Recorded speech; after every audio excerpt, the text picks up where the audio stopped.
what's going on, everybody?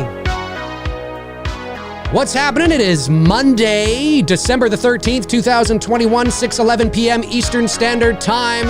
My name is Dave McRae, coming to you live from the VoiceMann Studios in Toronto, Canada. He's Tony Michael in Atlanta, Georgia. This is episode 135 of Two Dudes and Some Bullshit. Tonight, we are watching the 2017 horror comedy, Happy Death Day. Ladies and gentlemen, we are live! We are live, ladies and gentlemen. Happy Death Day. I like this movie. I also like the sequel. I thought they were fun. They're different. Little, you know, kind of self-aware and making fun of it. I don't know. It's just such a good film. Unfortunately, part 2 didn't do all that great, and that's why there has not been a part 3. Although the director does say that he has ideas for where it could go. Of course, instead of doing part 3, he went on to do Freaky, which came out last year, which I haven't seen yet, but I hear it's all right. Tony, man, how you doing? Good. How's it going? Good. Doing all right. It'll be interesting to see how many people we get for Happy Death Day. It is the Christmas season, and not a lot of people, people are probably going, well, how come they're not doing my Christmas stuff? How come? Because why do what everybody else is doing? No, we just wanted to do Happy Death Day because it's a good movie. When was the last time you saw it? And I'm anti-Christmas, so there you go. You are very anti-Christmas. That's right. Yeah, Tony's the one that likes to put coal in people's stockings. I decorate on the 24th and I take it down on the 26th. I decorate I decorate at 6 a.m. on the 25th, and it's all down by 11 a.m. on the 25th. No. There you go. You got 4 hours. You got 5 hours. 4 hours of enjoy. I haven't even listened to like one Christmas song yet, other than like hearing it in like a store or something like that. Right. You know what I mean? Right. Yeah, I get you. I don't know. Like I know what you mean. Yeah. I know what you mean. But before we start the show tonight, there's something I want to say. So there's a guy named Kyle Curtis Flett. Flett, if you're watching, how you doing, man? His name is Kyle Curtis Flett. He's a fellow Canadian, lives out in Alberta, Canada, and he had a very, very small channel, and he just had over 100 subs, and bless his heart, he's trying really hard, and he's putting himself out there, and he does little rankings and reviews and things like that, and he seems like a really cool guy, a little bit shy, but kind of a cool guy. And it came to my attention about a couple of days ago that Kyle had his channel taken down on YouTube, completely removed on YouTube. Why? Apparently, it wasn't because of any copyright infringement. It wasn't because there was a relentless troll. This is according to the situation. His channel got got sort of removed. His whole channel was removed because trolls with multiple accounts or whatever complained about his channel. And I guess if you complain about a channel long enough, you'll have your channel removed or something to that degree. I would imagine. Now, again, don't quote me on the exact, but it was something like that. Anyways, I know the channel. I subscribe to Flett. He's a cool guy, and there was nothing on his channel whatsoever that would have been copyright infringement or distasteful or sexual or nothing like that whatsoever. This is just pure bullshit is what it is. And our good friends over at the Slaughtered Lamb Movie Podcast, Frank and Darren, started a Facebook page for him called Flett Lives. I love it. Flett Lives. I love it. It's great. And Flett has also started a channel again. He started up his channel again, and but of course he lost all his subscribers, all his videos. And I am asking everybody in the chat room right now, if you can, show the guy some love. I'm going to put his link to his channel here in the description, or sorry, in the chat room here. And if you could be so kind to go over and subscribe to him, and let's see if we can get him back to 100 subs. I think he was at like 120 subs or something like that. He's sitting at 21 subs right now. And if anybody deserves it, it's Kyle. He puts his heart out there. He puts himself out there. It's not easy putting yourself out there, man. And Kyle will tell you that. It's not easy doing it, but he does it and he puts himself out there. And it's just such a shame that, you know, people came along and bullied him. You know, which is essentially what happened. They bullied him and his channel got removed. So I know there's not a lot of people watching right now. We just did start the show and it's Happy Death Day. It's not exactly Halloween, or maybe we should have called it Happy Halloween Death Day or something. That would have got more people. But certainly if you could go over and just subscribe to his channel, show him some love, that would be amazing. Let's see if we can get Flat back to 100 subs. It would mean a lot. I'll mention it again throughout the show at some point as well. And also, folks, this is still up for grabs. I have this on eBay right now. This is on eBay right now, but I'm willing to let this go for $450 US. $450 US. If you're interested in that, $450 US. I believe it's on eBay for a bit more, but I'm willing to let this go for $450 US, shipping included. Shipping included, by the way. This is the mask is only 2 years old. There's nothing wrong with it. I have another one. There's nothing wrong with it. I'm just doing a bit of late autumn, early winter cleaning, and it's a DIY from 2019, smoke-free home in fantastic condition. That doesn't say Halloween 2. I don't know what does. Just saying, if you're interested, $450 US, DM me on Many Things Dave McRae. The Facebook page, Many Things Dave McRae. Send me a message there. All right. Oh, this is to say 500 on eBay. Thank you, Booster Seat. Yeah, I'm not sure what that was in Canadian. I have it up in Canadian dollars, so I knew it was a bit more than the 450. So letting it go for a little bit less. So Tony, anyway, fuck. Shut up, McRae. How you doing? You ready? I'm ready. I'm ready. You ready? Okay, let's do this. Let's do this. Here we go. Happy Death Day. We are paused 5 seconds into the movie. Of course, now they've taken my pause away. 1 second. I've got to fucking, god damn you. Okay, 1 sec. Hang on. Okay, there we are. Hang on a sec. Okay, here we go. In 5, 4. Oh, we're paused 5 seconds in. We just see the top of the Earth, Universal Studios. Here we go. 5, 4, 3, 2, and 1. All right, Happy Death Day. I like this movie, dude. You like this movie? Yeah. Oh, yeah. Oh, absolutely. It was a surprise, because I remember when I first heard about the concept and the idea of the film, I was like, no. Like, I thought it was like Groundhog Day horror movie. Like, yeah, no. The idea just didn't really. But then it was kind of like watching Unfriended. When I saw this, I was like, wait, this is really fucking good. Like, holy shit. Like, what the fuck? I was not, and like you, I like the sequel as well too. I wish they had completed the trilogy on this. Cause like you said, I know he had the idea for the third installment but you know, unfortunately number 2 didn't really and I like number 2. Well. It took that sort of like it got more sci-fi, more kind of, and I liked it because it was different. You know, it's not taking itself so seriously. And I think that's what I appreciated about this film is there's got some scares, but it's a good like, if you wanted to introduce somebody to horror comedy. Yes. And if you wanted to introduce somebody to horror movies, like somebody who's really afraid of horror movies, they don't really watch horror movies, they're not really sure.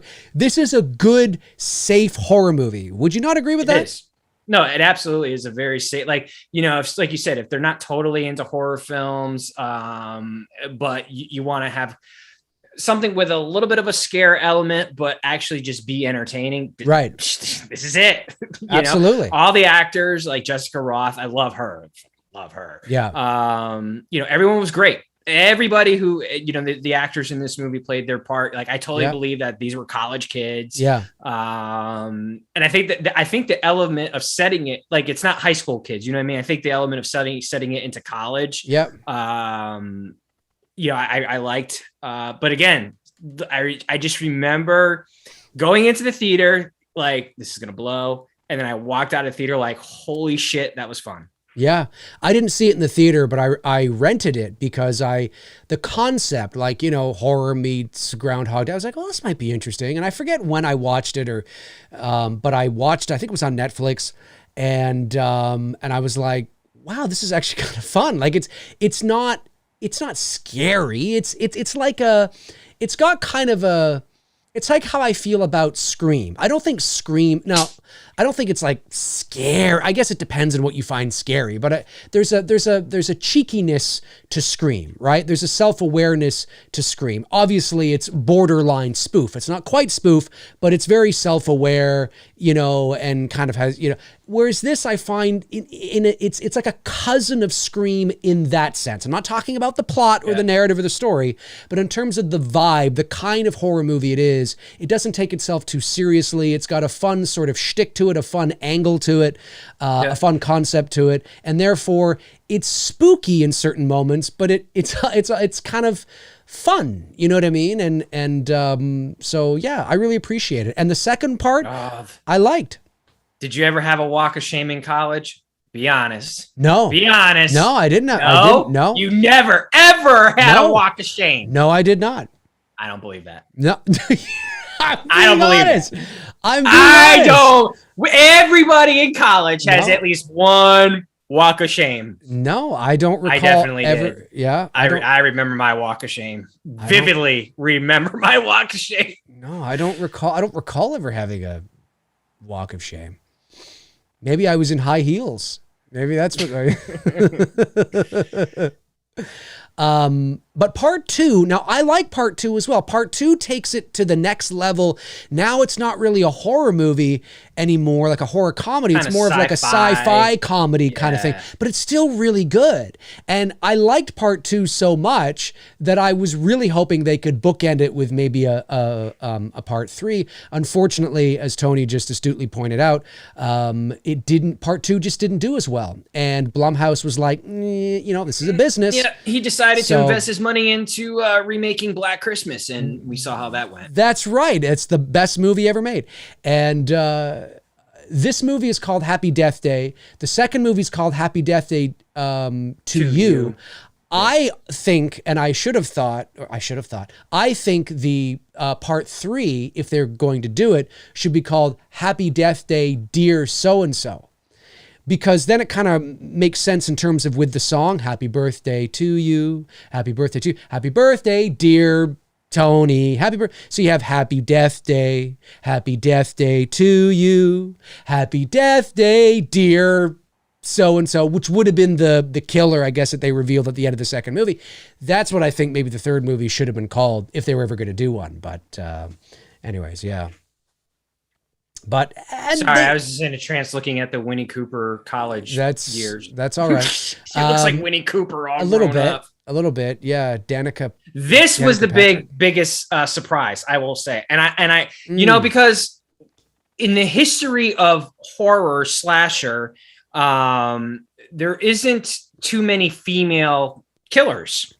So when the reveal happens at the end of this movie, I was like, oh shit. But then I was like, that's really fucking cool because there's not many, like I said, there's not what was it? American Psycho 2, the chick from that 70s show was the killer in that, right? Right. Yep. Urban Legend. Mrs. Voorhees and Urban Legends, but the list is very short. It is. Oh yeah. It's not a long, it's not a long list. So when the reveal came in this at the end, I was like, oh shit. But then at the same time, I was like, that's actually pretty fucking cool that it didn't go with the male serial killer route. Yeah. Which I think makes the payoff so much better. 100%. And I didn't suspect her at all. Like I didn't. By the time it got to the end of the movie, I was like, oh, wow. Okay. Yeah. I didn't suspect her. No, I did not suspect her at all. I got that sweater for, whenever me and her do it, she ended up getting COVID, but the sweater that said cheers. Nice. Yeah, I actually got that. I actually got pretty much everything Tree, which is her character's name in this movie. Everything she wears for Chloe to wear, but Chloe ended up getting COVID, so we had to put that on hold last year, and we just haven't been able to link up. But I got the guy that she hooks up with, the exact same baseball tee. I had that made. The Cheers sweater took me a little time to figure out, but it actually was I forgot who. I have to grab it, but it was actually through a clothing line. Oh, like cool. It was what girls were wearing at the time. Right. So there were several that were made. Right. Cheers. She does. She looks like freaking making your Winnie way in the Cooper. world today Like takes the college everything you years. got. What's her name? Cooper Danica Patrick or whatever, something like that. No, that's her driver, isn't it? The race car driver. Oh, maybe it is Danica. Oh, is that the race car driver? Oh, what's her name? I can't remember her name then. This guy. Look at this guy. He's a typical. I bet. Yeah. I think a super chat came in. Let me go back and grab it. Hey, James Fallen says, I love your Halloween sequel concept video. I get goosebumps when the shape rises on fire. You're so awesome as you tell the story with such passion. Well, thank you, James. I really appreciate that, man. I'm glad you enjoyed that concept. And thank you so much for sending in $5 and supporting the channel. Appreciate that.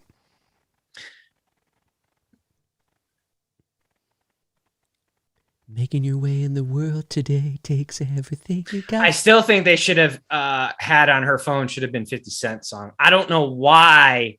It's your birthday. The trailer, it was his song. Yeah, it was in the club. Why they didn't use that at all in this movie? I was like, it had to have been a copyright thing. Like he must have been asking for because I think 50 cents. Shady's records has the rights to that because he made the album for 50. Right. So it would be his label. So I got it because going into the movie, like I expected to hear, like even during the montage, I was like, okay, here it is. Nope. I was like, wow, okay, they didn't use the song, even though they play the shit out of it in the trailers. Yep.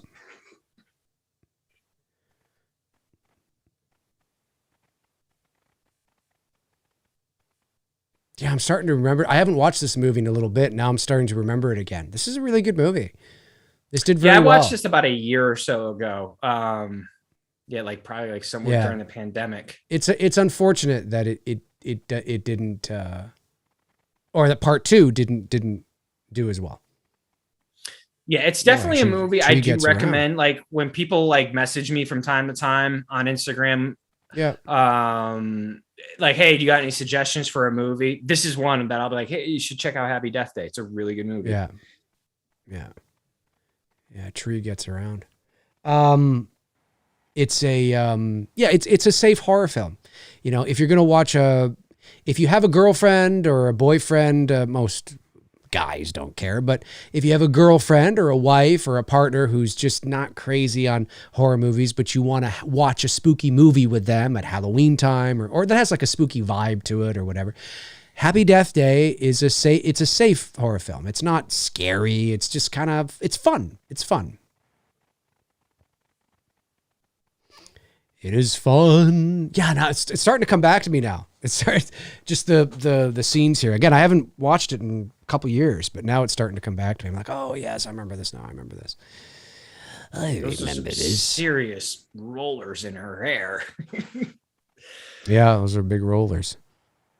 Rolling. And she ends up being, wait, is she the killer in the second one? Or somebody, who's the killer? Who ends up, I forget now. It was the dude. I can't remember the dude now. But weren't they setting it up for a third one with her? There was something to do with her? I thought so. Yeah, what's her name? This girl? Jessica Roth? No. The Winnie Cooper chick. Oh, I think Danielle. That's her name in the movie? Yes, I think you're right. I think the look of, I have that mask over there. Yeah. The baby face mask. I love that mask. I thought that was again, I'm surprised, you know, maybe it's going to be one of those things that in time it ages better and develops that cult following, you know, like a lot of movies tend to do over in time, because if you light that mask, just like the Myers mask, but if you light the babyface mask the same way, it can be really fucking creepy looking. Yeah. Yeah. They were setting up part 3 to have something to do with Danielle. And and that's when I thought that if they do a part 3, they should call it Happy Death Day Danielle, because it lines up with the song, right? You have Happy Death Day to you, Happy Death Day, or Happy Death Day Dear Danielle. That's what I wanted part 3 to be called, Happy Death Day Dear Danielle, because I don't know, it just, in terms of the birthday song, I think it would work well. Happy Death Day Dear Danielle. It's a perfect fucking title. One of the biggest misfires of titles of all time is the magic films there. The first one was called Now You See Me.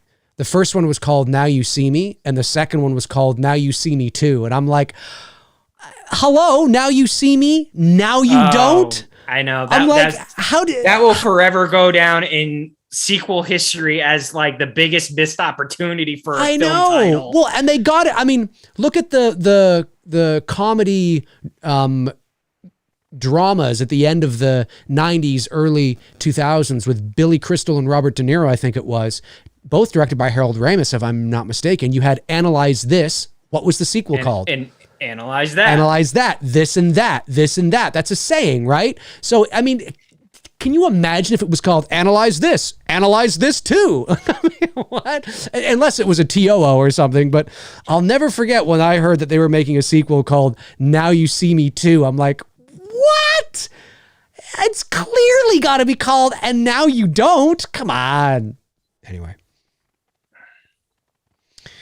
Super chat comes in from Happy Sanjo. He sends in $5, says, thanks for answering my question on Facebook about It's Me, Billy, and the shot you didn't use. Such a nice guy. Thanks. Oh, no problem, man. That was you. I didn't know it was you. Thank you for asking the question. No problem at all. Sometimes I see the notification. Sometimes I don't. I always tell people if I don't respond or I don't get back to you and right away, it's never personal. I got a lot of messages and a lot of comments on stuff, and it's not possible to respond to everybody. But I saw that one, and yeah, no problem at all. Thanks for sending in the $5.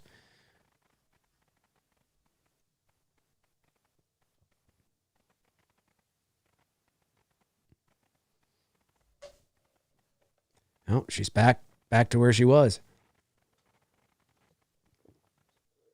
Look at this guy. He's a typical college guy. Hey, man. So wait, did they sleep together or no? Carter, that was his name. I said Nick. Carter? Nick Carter? Backstreet's back. All right. Did they sleep together?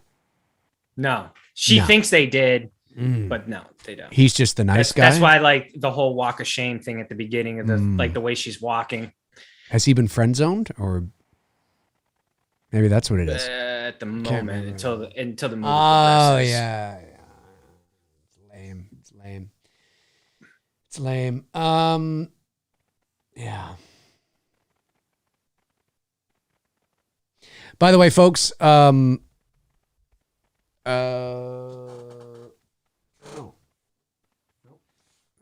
mind.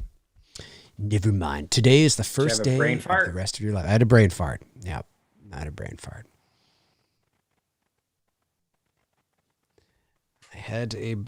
I will say I've had some serious deja vu moments several times. Of course, it could be just a glitch in the Matrix, but right. Yeah. And it's freaky when you're like, and sometimes I've had deja vu moments, literally like I've come to a complete stop because I'm like, I think I know what's about to happen next. And it happens. Yeah. And it's just crazy. Like weird. Yeah. Deja vu is it's a very, very strange feeling. I haven't had it in a while. I haven't had deja vu in a while. Actually, they say the older you get, the less you have it. Prime years for deja vu is like, I think it's between the ages of like, let's say, I don't know, 15 and 30 or something like that. Like there's a actual, if you look it up, there's actually people that say that. That doesn't mean you can't get deja vu when you get older, but it gets less and less Sure. as you get older. I remember a huge deja vu that happened to me on my 22nd birthday. So May 24th, 2001. I had left college and I was staying with my mom, and she was at work, and I was in the kitchen and I was making something, lunch or something. And all of a sudden I had major deja vu. And it was so wild that it was like I stopped and I was like, look, it's like I was like this, and I was kind of staring off to the corner as if I was about to slow down the images, and I was able to kind of see what, like, pictures. Do you know what I mean? And I was almost like, it's like my brain was on the cusp of almost being able to literally like slow it down and have a whoa, stop, and grab it. My brain was like grabbing onto the image, or attempting to grab onto the image and slow it down and show me, and it was like this big reveal moment that was going to happen. Like I was in uncharted territory, like something no one's ever done. I'm like, oh my God, I'm about to grab the holy grail of what deja vu is. And I was about to grab, and then it went. It was like, I missed it. It was the creepiest thing. I've never had deja vu like that ever again. And that was crazy. I mean, I've had moments where you're like, oh, I just had deja vu, and then it goes away. But that last felt like, God, 30 seconds.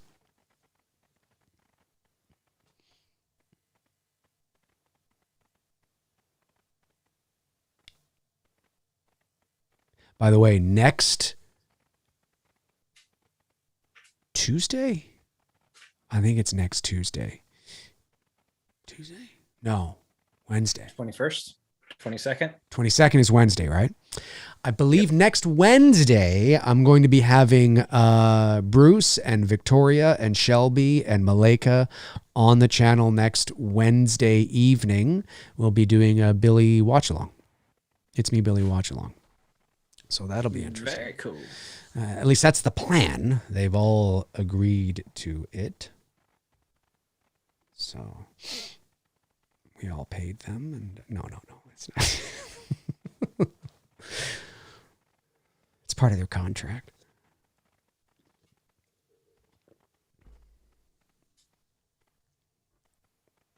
She's out of it. I've had days like that. Yeah. Usually when I smoke. Oh yeah. Have you gone back to that? Or you No. no, you're done now? It's been a couple. It's been like a year or so, hasn't it? A couple Or years. Couple years now. It's almost 2 years. Wow.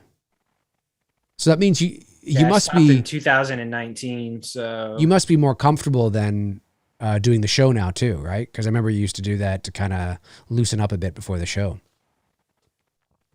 yeah, I mean, I was always comfortable. Oh yeah. No, I didn't just- mean not comfortable. Yeah, I no. just meant like, you know what I mean? To get into the zone. I mean, get into the zone. Yeah. Yeah, that's what I meant.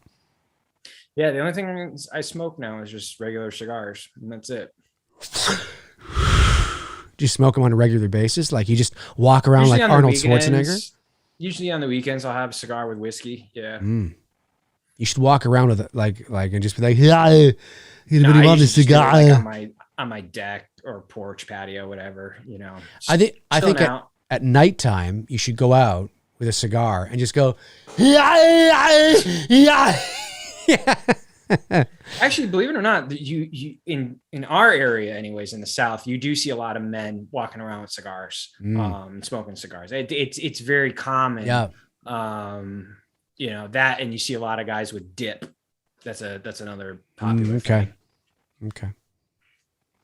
Booster Seat sends in $5, says, grandfather died, and months later, my mom's phone rang with his ringtone.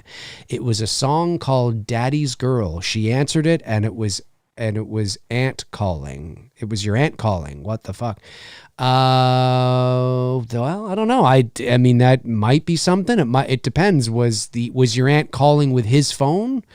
That would explain it. Interesting though, nonetheless.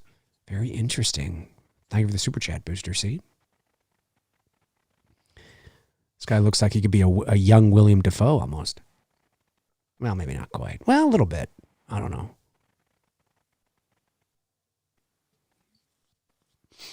The wife is going to be like, why is she always in here? Happy Death Day to you. Happy Death Day to you. Happy Death Day. There we go. There you go. That's her mom's dead. Yeah, that's right. And mom. Ha ha ha ha ha ha. David. Who's David? Her father? It's me. I'm David. I'm David. Booster Seat says he was dead. His phone was off for months. Oh no, I gathered he was dead. I just meant was your aunt calling from his phone? Because that would explain it. If your aunt was your aunt calling from a landline or some other phone? Her phone, perhaps? Did your aunt have the same ringtone? I don't know. Happy Sanjo says, Tony, why did you stop smoking weed? Because Tony doesn't need to smoke weed to be cool, man. Been doing it since I was like 12 years old. There's nothing new. You know what I mean? So it's like, I just kind of reached a point with it. It was like, yeah, I'm good. And I stopped. Yeah. And that was like in 2019. Yeah. I think some people get to the point where as they get older, I mean, listen, I think there's definitely a medical benefit to it. There's no doubt about that. There's definitely a social benefit to it. You know, for some people it can relax you, but at the same time, it can, I've known people, I don't want to get into personal details, but I've known people in my life that have suffered greatly from the effects of marijuana, and they become very paranoid, and let's just say it's been a real issue in their life. So, too much of a good thing or too much of anything cannot be good for you. It can relax you. If you treat it like a drink after work, or if you treat it like a bag of chips, or you're having a cheat meal on the weekend or something, and I don't think it's a big deal, but I think it can, not for everybody, but I think it can become problematic if you're doing it all the time, like you're sucking it, like you're smoking like 6 a day. I mean, it can really be an issue for some people, not everybody, but it has been proven to also be problematic. It just depends on the person and the tolerance and who you are and all that kind of stuff, and your psychological makeup. But there have been people that it has been known to make people paranoid. You're talking about 6 blunts or 6 joints? Well, no, 6 joints. I mean, it can cause people to, at our peak, me and my brother could go through 6 joints in like 2 hours. Oh, for sure. Like, that's how bad it was. It was for sure. Like, yeah, for sure. But I bet you weren't very productive at that time. No, it always was. It never, I've been doing what I've been doing for so long. It never, when it came to doing work and being productive, it never affected me with my production and doing stuff. It just, your tolerance, the more you do it, you just continue to build a tolerance. That's to true. It, and to a point where it's just like, you almost got to smoke like an ounce a day or more just to kind of get the high that I want to get. Back when I was hit wonder. And that can be problematic too, right? Is that where you... Well, it can be costly. Well, that's what costly, but problematic in the sense of that if you're having 6 a day and it's not doing much for you, you might be amping it up to 10, 12 a day, and then you're just high all the time. Starts costing money because you need to smoke more in order to get to the high that you want to get. Well, right, and then you're never sober. Ever. You're always in some sort of. Well, and the thing is that it almost becomes normal. Like my brother was like that, where he was just smoking around the clock, but to him it was just normal. You know what I mean? Right. Like it's like he, like to what it would be for you compared to him. Yeah. Like it would be like your normal and his normal would pretty much be the same, because that's where his his tolerance level is. It was nuts. Yeah, I bet.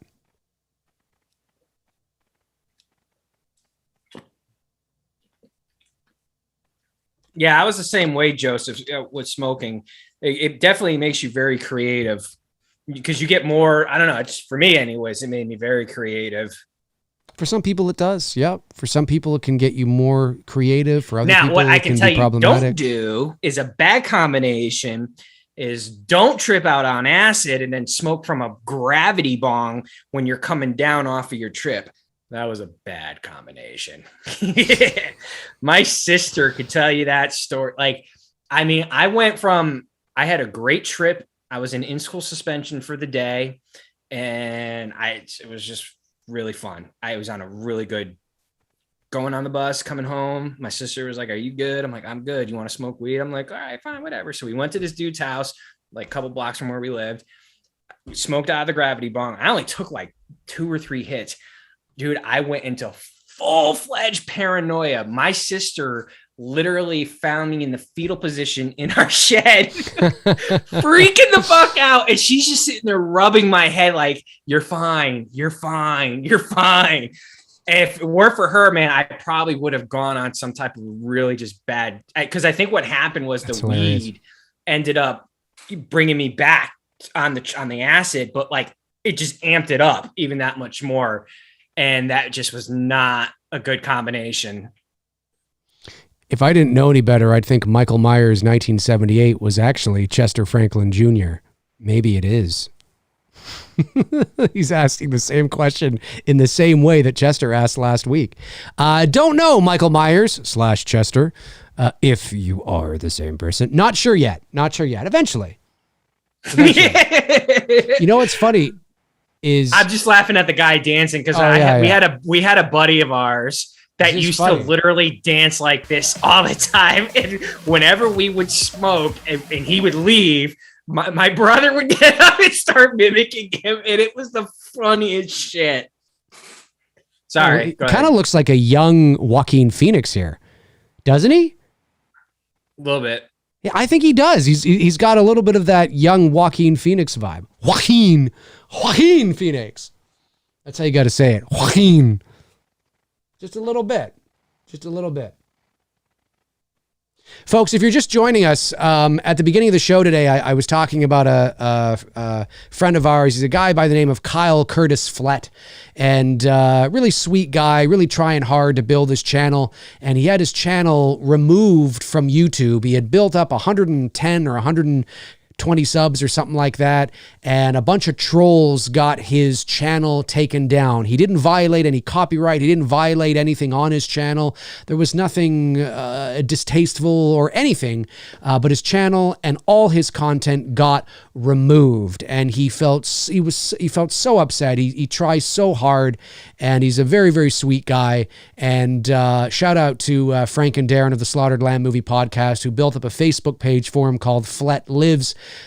Flett now has a new channel called Flett Lives, and he's got his first video up there right now, which is so great. And we're trying to get him to at least 100 subs, back to where he was before. So I'm going to put his channel in the chat room here, and you don't have to, of course. Don't feel obligated. We're not going to think that you hate Flett or you don't want him to succeed if you don't feel like going over and showing your support. Do it or die. That's right. Do it or you're a piece of shit. No. But if you want to go over and show some support and say, "Hey, Kyle, keep it up. Don't worry, man. Don't worry about those trolls. Just keep being you, keep putting your shit out there and keep rocking it." I just put his, linked his channel in the chat. I think he's at 31 subs right now. Not expecting to get to 100 today, but just, kind of put it out there every so often throughout the show and see if we can get to maybe 40 today. Would be really cool to get him there. I think that would be really great. Kyle, if you're watching, don't worry, man. You're back. You're back, baby. You're back. They can knock you down, but don't worry. You're going to get right back up, and you've proven that you have, which is great. Yeah, and don't worry about trolls, buddy. Just ignore them. Honestly, just ignore him. Yeah. I mean, I think he did. I get the impression that Kyle did, but when they have your channel removed, it's like, what the hell, man? Like, how can you? It's so unfortunate. There was nothing on his channel that was like that at all. They're just, it's like, Jesus. Don't worry, Kyle. I've reached the point. Anytime I get a message from a troll, delete, Yeah. delete. Like, yeah, I'm bored with you now. Oh, you guys. It's based because all they do is recite the same shit. Literally, it's like they make up new accounts and then they just recite the same shit. And I'm like, all right, we've been down this road before. I'm getting off this ride. Yeah. Yep. Oh, as soon as I see a message begin with "you're a fuck," delete. Yeah. You piece of delete. And I don't care. I mean, come on. If I see you piece of, it's not going to be like you piece of wonderful human being. So you piece of delete. I don't have time for this. I'm 42 years old, for Christ's sakes. I don't have time for this shit. Yeah. I just don't care. Well, that's exactly it. Give them the attention that they want. These kids they're unimportant. Legit. They are very unimportant. That's it. These kids that come, Christ, get the hell out of here. It wouldn't have lasted 3 days back when we were kids. Just shut up. Some of these trolls, man, they're lucky. I know I've said this before, but it is true. A lot of them are very lucky it's 2021 and not 1994 when they would have had the crap kicked out of them and their face smashed into a locker. I mean, that's just it's very easy to be a troll today. Back in 1994, they were lonely losers because they had no one to talk to, because that's what they are in real life. Well, no, that's they don't have no one to communicate with but themselves, so they spend all day on social media. I agree, but I'm just saying that back in the day, if they had trolled or bullied you in person, they would have had their face punched in. Well, you know what I mean? Yeah, now they wouldn't do it in person. Now it's I don't know. I've seen people get bullied. I've tried to be bullies. bullied. I've seen bullies. That's what I mean. Pick on people, but not trolls. We know trolls are not bullies. Well, trolls. But I think trolls is a form of bullying in a way, especially when you're going after certain people. You know what I mean? There are certain people that can take it, but when you're going after people, trolls are Steve Urkel. That's how I picture trolls. I think trolls can be that for sure, but I think there's a certain level of bullying that a troll can do. I think they can, you know what I mean? But I know what you're saying. Yeah, but I don't think a guy who could actually throw down physically and bully someone and overpower them in that sense, I don't think those type of guys are spending much time online like that. You know what I mean? Like, no, that is true. That is true. They're too into getting their pump on at the gym, and that's true. That is bitches. True. Pretty much that's their life. I mean, literally, like, I'm not trying to be a dick to say that, but that's literally like what they do. That's why I'm saying, like, I picture trolls to be like the Urkel. They're the Urkel type. They're, they are, but it can be. I don't want to say the word because we live in PC culture, but the reference that I'm saying. I do. They're people who have no friends. They don't socialize with anyone in school, and they go home and spend their hours gaming or just online. For sure. But I think because of the evolution of technology, I think what a bully has also evolved. And I think a troll can bully somebody online, cyberbullying, right? I think there is a level of that can that's essentially what they're doing is they're picking on people online, and that's what bullies do is they pick on people. Well, it's because they're in search of their strength. That's the only strength they have, because they don't have a strength in the real world. Agree. So agree. Could not agree more. Timestamp's 35 minutes. We're 35 minutes into the movie. We're flying by tonight. This is a good movie, though. Happy Death Day to you. Happy Death Day to you. Happy Death Day, dear tree. Happy Death Day to you. If you could know the date of your death, would you? Ooh, Tony?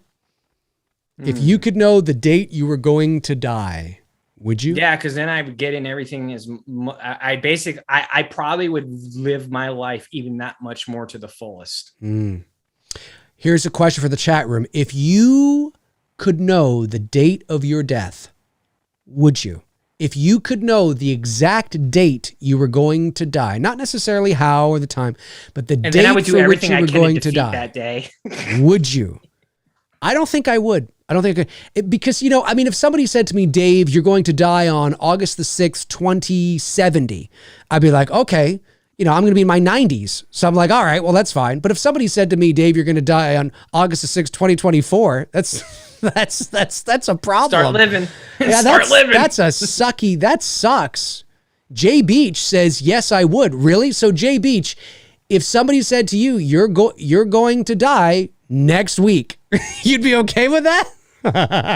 Knowing if that were the case for me, I'd be hitting up Vegas and banging every prostitute there is known to mankind. If I had 1 week to live, like, what's gonna happen? I don't think I could. No, I couldn't. No. No. I wouldn't hurt anyone. I would just hurt myself. Because like, what the fuck? I mean, it doesn't matter. I'm going to be dead in a week. That's it. That's it. This movie's almost 5 years old now. It is. Yeah, it's crazy. It's great to see we got Fled up to 36 subs. He started at 21 subs at the beginning of the show today. He's up to 36. That's great. That's cool. Maybe we'll get him to 40 by the end of the show. I think that's doable.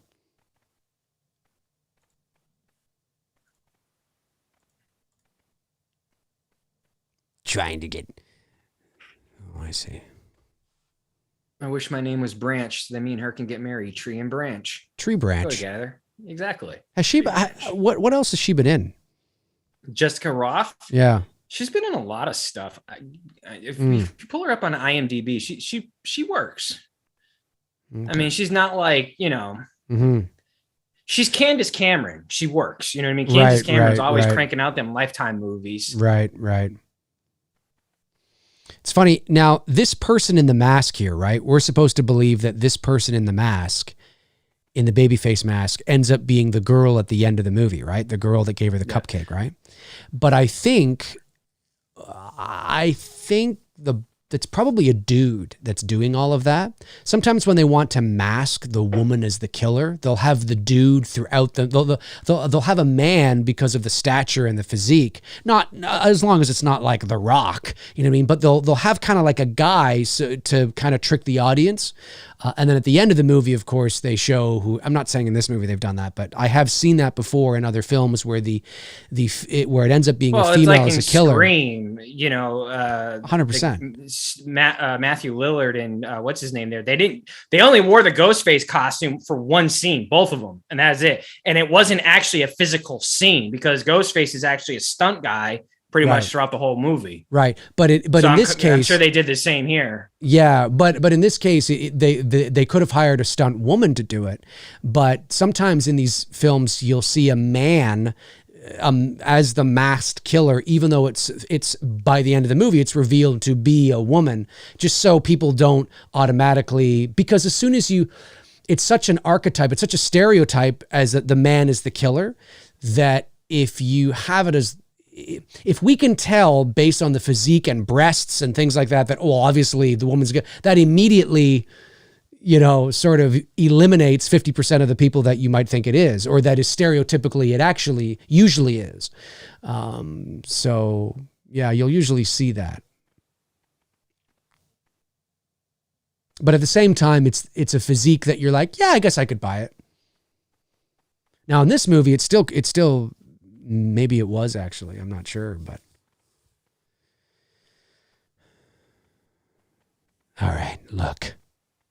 Give me a list of names of everybody who knows it's your birthday. It's your birthday. It's your birthday. How old is Tree in real life? Roth, whatever her name is again. What's her name again? She was like in her late 20s when she did this, close to 30. Oh, okay. So she's got to be in her 30s. Yeah, she looks a little older. Yeah, she's in her 30s. Okay. Yeah, she doesn't. I mean, she doesn't look old, but I mean, she doesn't look like she's like 19 or anything, 20.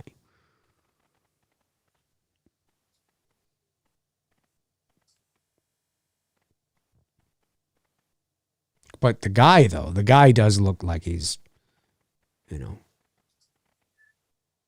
he kind of looks like that though.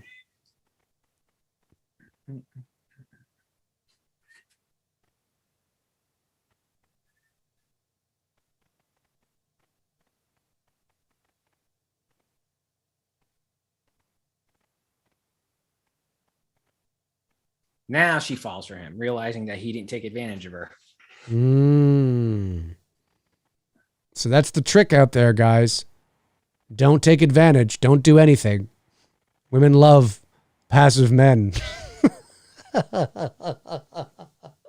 Young women in college love passive men. Definitely wasn't like that. And when I was in school. No, I'm clearly being sarcastic. Everybody was pretty much hooking up. Like if you went to a party, it was pretty much guaranteed that if there were 1,000 people at the college party, about 90% were hooking up that night. Mm-hmm. And that's probably underestimating the hookup, but we'll go with 90. Mm-hmm.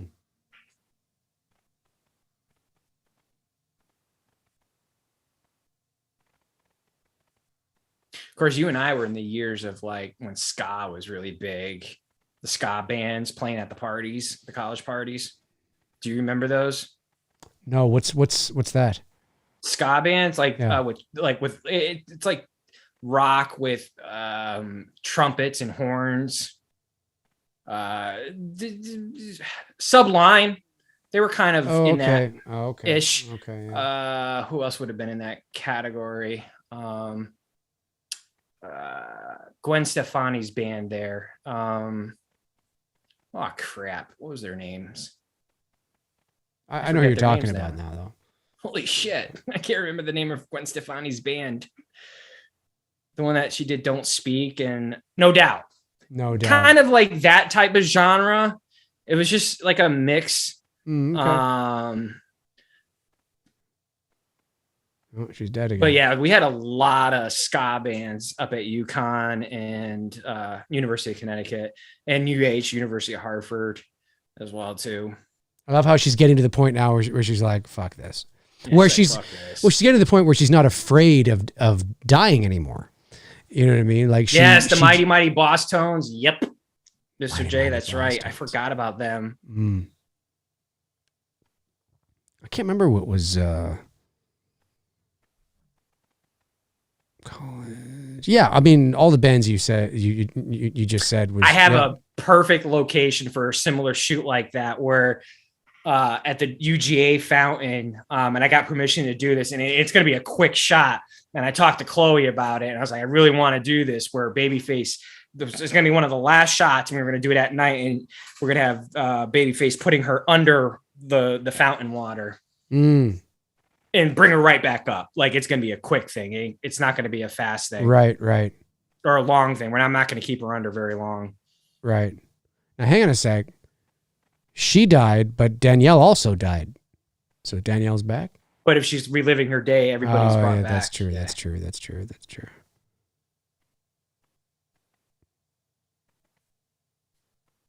She's supposed to be naked. Yeah, that's funny.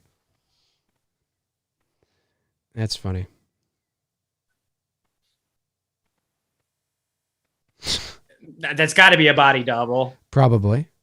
Then again, if she's confident with herself, who knows? It would depend, but if it's a body double, it's very good because I believe that it's the same person. It was her. Yeah, for sure.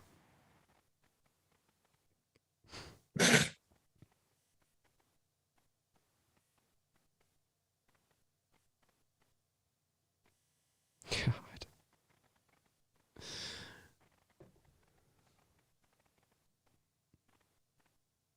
Southpaw 82. My thoughts on the Texas Chainsaw Massacre trailer fucking blows. Yeah, I thought I didn't care for it. I have zero anticipation for that movie. No, it just looks like. I hope I'm wrong. I hope it turns out to be a fucking great Chainsaw Massacre film. Same. But I just got a feeling it would chalk it up to another failed. I mean, the fact that it's not even getting a theater release, that it's going straight to Netflix. I mean, that's not necessarily in this day and age now, post-COVID, where everything, depending on, like Halloween Kills also went straight to streaming, but it also went to theaters as well too. Mm-hmm. So that's not a bad thing, but they just can't seem to get this fucking Chainsaw Massacre. They just can't seem to get it right. I don't know why. No, I don't know why either. Yeah, and then I got bombarded the other day because Kane Hodder's playing Leatherface in the video game. They're like, yeah, Kane Hodder needs to play Leatherface. I'm like, he's 66 years old. No, he doesn't. Like, Leatherface is, of all the characters, he's probably one of the more demanding roles because he runs. He's fucking tossing bodies around left and fucking. There's a lot of physicality to that role. And I'm not saying Kane can't handle himself, but at fucking 66, he ain't gonna be doing all that shit. I don't know. See, now this clearly looks like a woman opening the door. You can tell by the legs, how thin the legs are, how, of course, it could be a really skinny dude, but I like how they set that up. There's guys that forget leg day.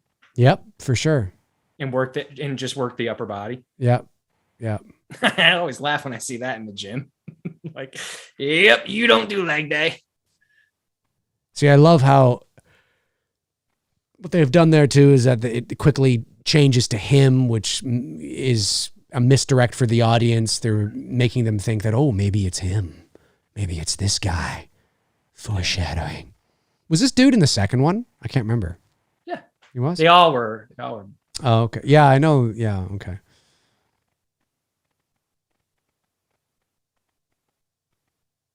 And then they added in a few more new characters. Right. No, the new Texas Chainsaw. I listen to Johnny Cash, but I listen to, actually, believe it or not, I'll probably listen to more Joaquin Phoenix and Reese Witherspoon, the Walk the Line soundtrack of Johnny Cash music, versus to actually listening to Johnny Cash himself. I wasn't a fan of the Texas Chainsaw Massacre trailer. It just looked, I just didn't like the look of it. I get so excited because that's of all the characters, man. It's because that one, it's been they've released more consistently, I should say, but it's just been a consistent disappointment, with the exception of obviously Jessica Biel's.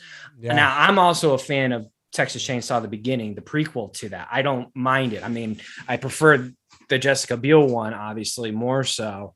But they did the 3D one, that was garbage. They did Leatherface, that sucked. That was the kid when he was a kid.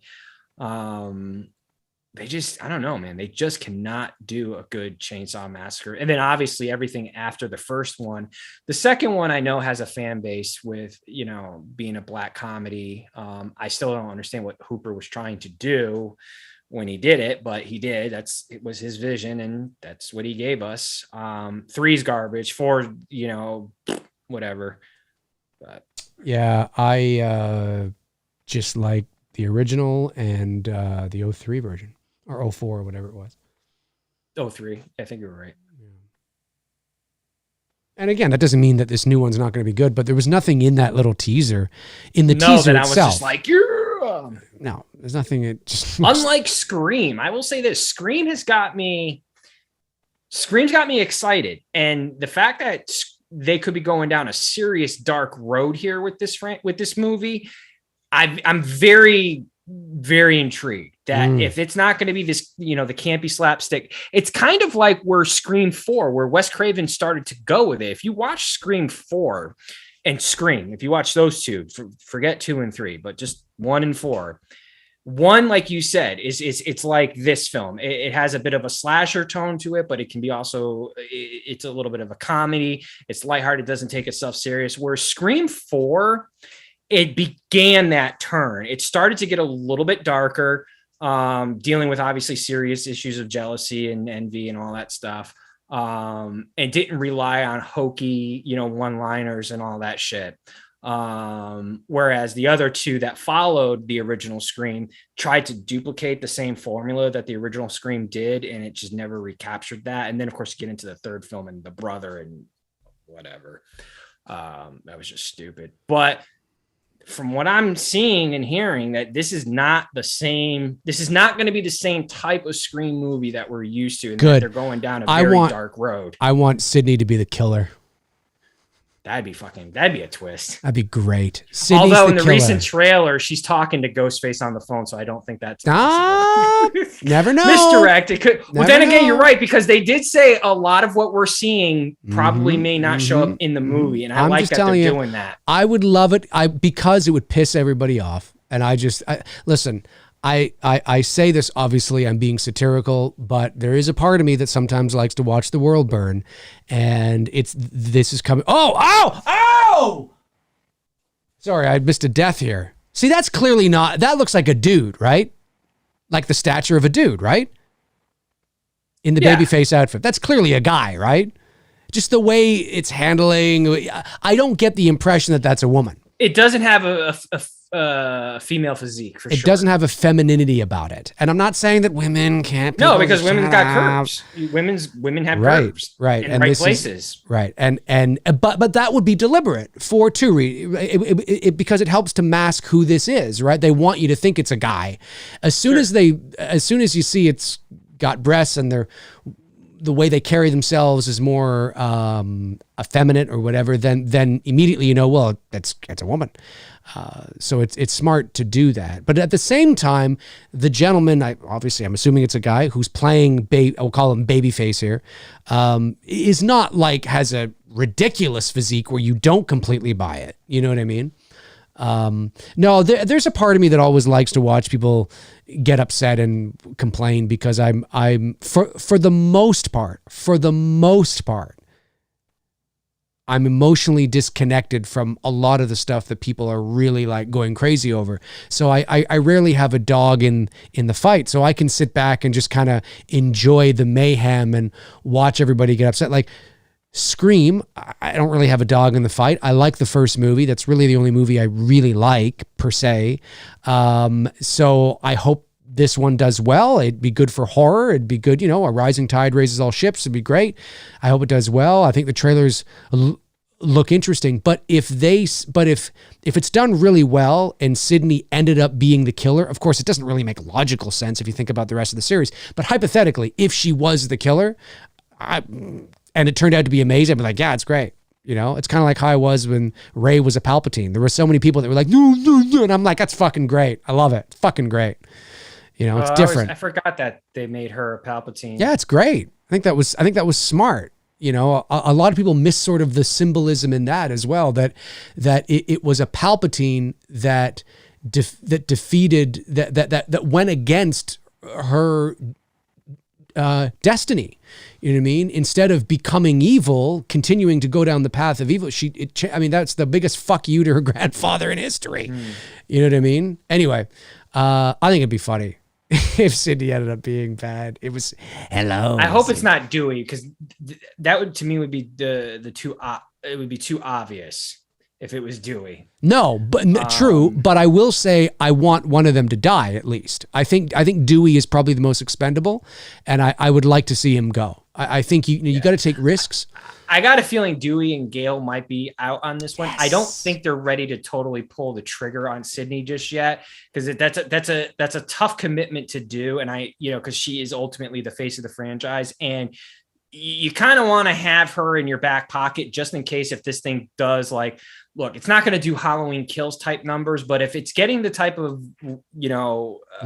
it's getting people amped up because of this new direction that they're going with the franchise, that they're going into this darker tone. And if it gets really good reviews, obviously, and people are hyped up about it and talk about like, oh my God, this was great. Is it just as good as the original? If it gets that type of thing and, let's just say 150 million, whatever, something like that. Then 150 million would be incredible. Yeah, and I'm being generous. So let's just say if it does something like that, now the studio, you know how the studios are, money. We got to crank out another one. So keeping Sydney alive, the studios have that in the back pocket just in case if this does really well. Yeah, I don't know. And look, I mean, because if you kill her off and you do a follow-up to this, it's going to be very hard. I mean, you'll have some people go see it, but a lot of people. Depends how you set it up. What if it's so magnificently done and at the end you're like, no, wow. What, killing her? Yeah, and she's dead, but you're walking out going, I want to see what happens next. That was because then I'd be done. I'd be done with the franchise at that point. It's like, I'm done. I love it. Dude, what else are you going to do? You know what I mean? You've killed off the main person who pretty much carried the franchise. Well, they're not going to want to... Listen, we know that they're not going to want to do... I mean, this isn't the Sydney show. They're wanting to move this on and pass the torch. So I imagine that this movie is part of that. Is part of a symbolic sort of passing of the torch that we'll see. How they do that, I don't know. But this is... Babyface. Is that what do they call this killer Babyface? I just call it because it looks like a baby with the mask on. It's totally a baby. But is the killer... Chat room, do you know if the killer is actually called Babyface?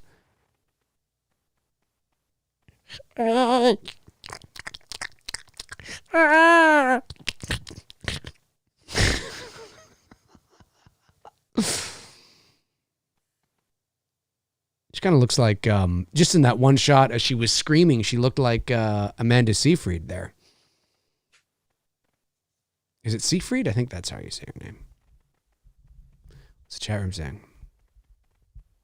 Thomas Cohn says, what if Jennifer Love Hewitt is Ghostface? That'd be awesome. And then at the very end, you see Jennifer Love Hewitt take the mask off and go, "What do you want from me, Sydney?" No, but then what was her name in I Know What You Did Last Summer again? Oh, Jane? Shit, dude, that's you. That's your girl, man. I don't know. Oh, I can't remember. What was her name? I can't remember. I don't fucking watch these things. I haven't watched I Know What You Did Last Summer since the last time we watched it. Jane? Something? No. What the hell was... Don't remember. Chat room, what was Jennifer Love Hewitt's character's name and I Know What You Did Last Summer? Chat room will know because they know these things like it's... Like they get paid to know this. Julie. No, it was Julie. It was Julie James, right? Was it Julie James? Look at that epic car. Right. Look at that epic car explosion. Sounds about right. I think it was Julie James. Yeah, Mizzy E says Julie James. A couple of the people there saying Julie James. That's right. Yeah, can you imagine? And she actually is Julie James in the movie. So then all of a sudden, I Know What You Did Last Summer and Scream are connected, and fans are going, "Whoa, dude, they're fucking connected, man! Holy now fucking I want to shit. I want to see the ultimate fight between Slicker Man and Ghostface." Yeah, dude, yeah, let's fucking see it, man. Then we can get fucking Pinhead and fucking Michael Myers and shit. And they'll have an ultimate Royal Rumble with all of them fighting. Oh yeah, dude, that'd be awesome. That's how I picture it. I wouldn't pay $1 to see that. I'd wait for it to come on streaming. Yeah, no, I wouldn't care. But you do realize that there's somebody out there. There's maybe what we just described. That's their dream movie. Maybe even more than a few people. There's somebody out there that if that's not going to happen. If it did happen, it's not going to happen, folks. But if it did, keep saying it's not. If it did, hypothetically, there's somebody that would be like, yeah. It's like, who are you? Who are these people? Get out of here. What the hell is wrong with you? There's no standards. It's just anything and everything, man. I want to fucking see fucking Stuart Little go up against Chucky. Yeah, like this is the world we live in now. Not everybody's like that, but there are some people, and you're like, what the hell? What's going on? Was it this shirt that you got for? Yeah, for Chloe. That's right. Exact same shirt that she's wearing now. And how did you get that shirt? Had it custom made. Wow. Had it custom made. That and thankfully I was able to find the Cheers shirt that Tree was wearing earlier. I found that on Poshmark. Okay. Okay. Poshmark is like a place where people just get rid of shit, and someone was getting rid of it, and thankfully it was the exact size that Chloe wears for sweaters, so it just totally worked out. Now, do you think they're gonna ever make a Happy Death Day 3, or do you think that's kind of run its course now? It's kind of done. I think it's run its course, but you never know. Never know. I know the director. He wants to. He's got an idea for where it was going to go, and he's disappointed that he hasn't had that chance yet. By the way, the director of Happy Death Day and Happy Death Day 2 also did the Freaky movie, which was out last year, which had a similar kind of, fun, not to be taken too seriously kind of thing. I don't know what he's done since or what he's doing now, but he kind of makes those types. I didn't see Freaky. Did you see Freaky? Was it good? That's the one where there's the body swap with Vince Vaughn or whatever. I don't like to watch movies. You don't like I don't like to watch movies. Yeah, we're watching a movie. I should put up I love pushing people's buttons. Sometimes I'll be like, fucking Halloween 5 just crap. Somebody's going, why are you always ragging on Halloween 5? It's the fucking greatest in the fucking franchise. There was somebody about a year or so ago that sent me a long diatribe of a message to my Many Things Facebook page. Those are my favorites. Oh yeah, they're fantastic. Trying to convince me that Halloween 5, that Halloween 5 is fantastic, and here's why I'm wrong. And it was like a thesis. It was like they were going to submit it the next day to their university professor. And I'm like, guys, you know what? I love you. I do, but come on. Tighten that up, man. I don't have time, no disrespect, nor the interest to read 6 pages of why Halloween 5 is great. Sorry, I just don't. Is his hair longer here? Does he have a big, look at his hair. It's got like an afro. It's a bedhead. It's a bedhead thing. They just woke up. And okay. I'm like, holy shit. That's like bedhead. Bedhead City. I used to have hair like that. Yeah, I did too. Well, I mean, I have hair, but when you could still have hair. Like yes, that, so. if I grow it out a bit longer, yeah. if I grow it out a bit longer, my hair does look like that. Oh yeah, I'm still convinced there's people that watch me all the time and that don't realize I actually have hair. They think that I probably wear hats because I don't have hair.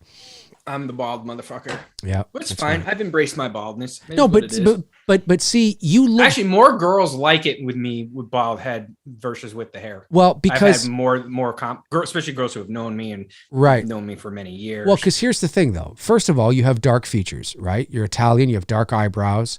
You know, you live in the South. Italian gypsy blood. No, but I'm being serious. You're Italian, so you have darker features. You tan well. You live in the South, and the most important part to pull this off, Tony, is you've got a nice shaped head, right? Not everybody. But it's true. You have a nice Steve Austin head, but you have a nice round head. Not everybody can shave their head and look great. Okay, there's some people out there that shave their head, and you're like, you should never have done that. You don't have an even head. Your head is like fucking all over that. You should grow the hair back immediately. You got a nice round, like Joe Rogan head. You know what I mean? Joe Rogan, and he's Italian too. Maybe it's an Italian thing. I don't know. Round melon. Not everybody can pull off bald, and you can pull it off. True. You can pull it off. No, but I don't wear hats because I'm bald. I just wear hats because I'm usually for two reasons. Number one, I do most of my work from home, so I'm usually always like, I'm not wearing hats when I'm not on camera, but I usually have maybe bed head, or I've just kind of done this with it because I do most of my work from home. So if I'm going out or to an event or to dinner or to something, obviously I will, depending on where I'm going, I'll wear a hat or I won't wear a hat. I'll throw a little, product in it and away I go. But yeah, no, I have a full head of hair. Thankfully. I just got an idea from what we were talking about tonight. I'm gonna get a sign that's right behind me that says, "I hate movies and they suck." You should. No, you should. Just to really get under people's skin. Oh, it would piss a lot of people off. Dude. Like, not probably the people in the chat room tonight, but there are some who watch us. But Tony, what the fuck, man? Why are you watching movies with Dave then if you hate movies and they suck? Dude, there is. Take a joke. I love how she's getting the axe. Tree is getting the fucking axe. I have an axe for Chloe as well too. I had one made up. Safe one. Yeah, it's a safe. Right, it looks just like that. Right. Looks exactly like that. you can even tell that's a safe one that she's holding. Yeah, you can actually. Yeah, that's not. Yeah, you totally can. You want to know how you can tell? Because if it were real, the blade at the end would have a serious glare on it. Yes. From the light. Yeah. And there's not much of a glare, a shine. No, it does look. It's a safe axe, which I get. Yeah. Yeah, you can totally tell right there. Yeah, you can. Yeah, but that's what I had made. But it works. It works. Yeah, it totally works. Works fine. Yeah, you can tell. Fuck. What was I? I'd love to go on Joe Rogan's podcast just so that I can change up the conversation like 15 times because he would totally agree with me and be like, "Yeah, man, I'm totally into that. Yeah, man, I'm totally into that too. Yeah, man." That doesn't even basically contradict myself every time. Look at the way that does. Because he did. So I was just gonna say this baby face doesn't look like a woman, like the girl at the end. No, it doesn't. Oh no, it's a guy. That's right. It's the guy. That's okay. It's actually not the guy. Right, but has it been him the whole time though? No. Okay, because I can't remember this movie the way they very explain this is actually pretty cool. Okay. Oh, that's right. Because he was the he was the killer in the hallway, or the guy they brought in. That's right. Given the costume. The mask. That's right. So it wasn't him now she earlier. knows she has to die in order to save Carter. Right. So it wasn't him earlier in the movie. No. That's right. Dude, the other day, okay, so Halloween Kills is coming out on 4K. Greatest movie of all time. It's the greatest movie of all time. It's coming out on 4K, right? And so I took an image of the back of the 4K box, okay? Yep. and I photoshopped. Now there's one point in the description, in the write-up of the film, it ends with "Evil dies tonight." Like it says something and they're like blah, blah, blah, and da, da, da, evil dies tonight, period. It just says it once, that's it. So I photoshopped it 6 more times and I posted it on my Facebook page, and I thought for sure that everybody would know I was kidding. Most people I think did, but there were a few people that were like, fuck, I'm so sick of that. Look at that. That's unreal. And I'm like, guys, come on. Come on. As if they would go, evil dies tonight, period. Evil dies tonight. Evil dies tonight. Evil dies tonight.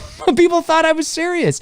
The same thing happened when I said that the guy lying in the bushes in the original Halloween was Freddie Mercury because he had because it looked like him. There were so many people that were going around, and I saw. But it really was Freddie Mercury. Video. No, I saw a video on YouTube. It's since been taken down, but there was a guy talking about it. Did you know that Freddie Mercury was in the original Halloween? I'm like, oh my god, no, guys!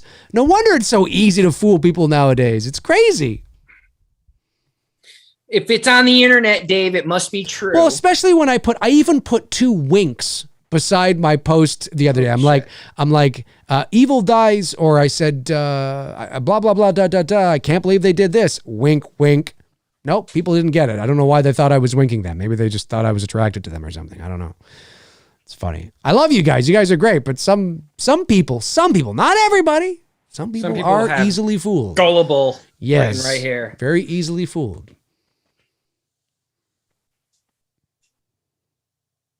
See, I like the subtle humor. Like, I guess it would have been easy and more obvious that it was a joke if I had plastered "Evil Dies Tonight" all over the back, like just like 100 of them, all over the top of the back and the images. But that's not fun because then it's obvious it's a joke. I like jokes that are subtle. You know what I mean? Where it's kind of like, oh my God, that's hilarious. Yeah, she totally slapped his ass.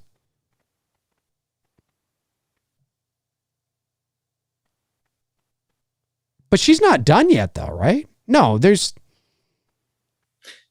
See, like, I still think one of these montages would have been perfect to have 50 Cent song over it, but whatever. Yeah, that's... you know what? Now that you mentioned it, it is kind of strange that they... One of them. Yeah, have to be both, because they have basically 2 montages here with music. She does the one where she, like, goes through all the days. That probably would have been the best timing to put it in there. Right. 50 Cent song. This, this almost sounds like that song, I get knocked down, I get up again, and they're gonna knock me down, or something like that, whatever that song was. It sounds a little bit like that. Yeah, I remember that song, Chumbawamba. I get knocked down. God, that song was, that song. At the time, it was played all the fucking time on the radio. I remember working at my high school job, and I was just like, oh my God, here we go again with that fucking song. I know. Look, Tim, let's get real. I know you don't like girls. Stop trying to be someone you're not. Love is love, right? Love is love. Love is love. Now, you go out there and get yourself a fine piece of man ass. You get that man ass. What's his name, Timmy? Get that man ass, Timmy. You'll get a fine piece of man ass. Have you watched the South Park special here, the post-pandemic? No. Post-COVID?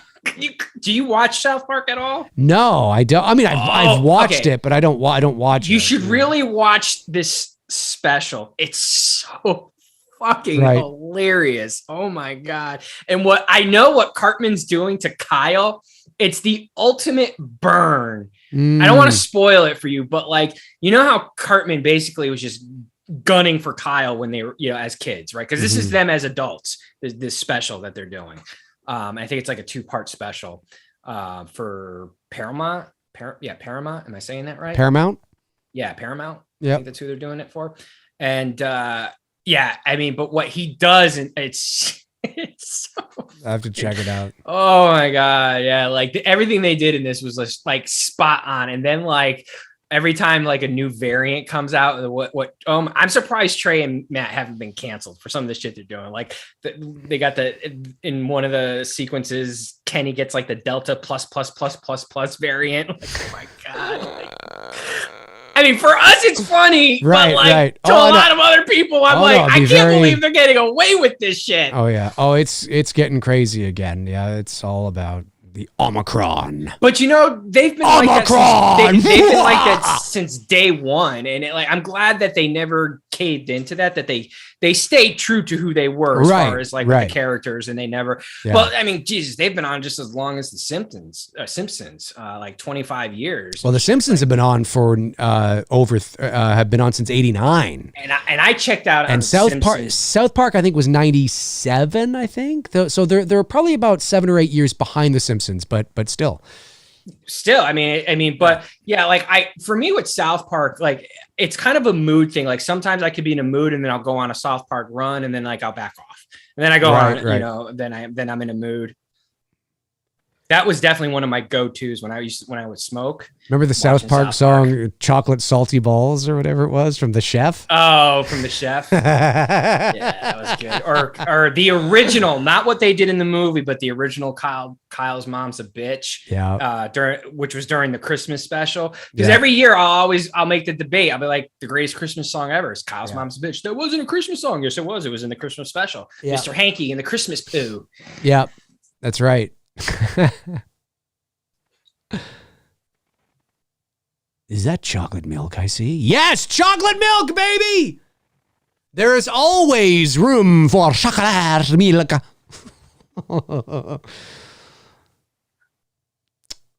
Yeah, it's right, Cody. Beavis and Butthead. That was before South Park, though. That was early 90s. Yeah, it was like shortly after The Simpsons, few years after The Simpsons. That was like 91, 2, 3 in there. Yeah.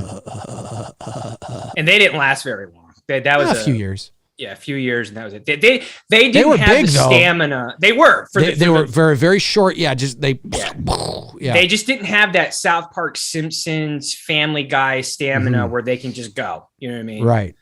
Although I never really got into Family Guy. It's just I love Family Guy. I've watched a few. It's funny, but I'm not a big Seth MacFarlane fan, to be honest with you. Just you know. I got you. Other than I like it when they're like, "Shut up, Meg." That's it. Shut up, Meg. Shut up, Meg. Shut up, Meg.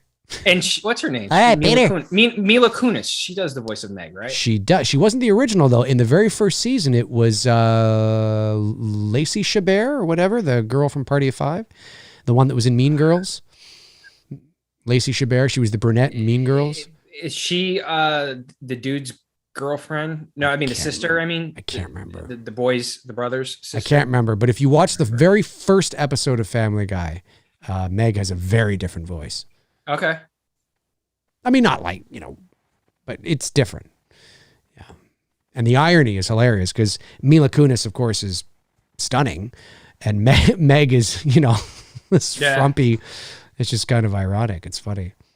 I often wonder, behind closed doors, does she ever, if they're in a situation where Ashton's pissing her off, she pulls out lines from that 70s shows "Shut up, Michael." You know what I mean? Probably. Just stuff like that. I wonder if behind closed doors, do they ever do that to you? For sure. How could you not? How could you not?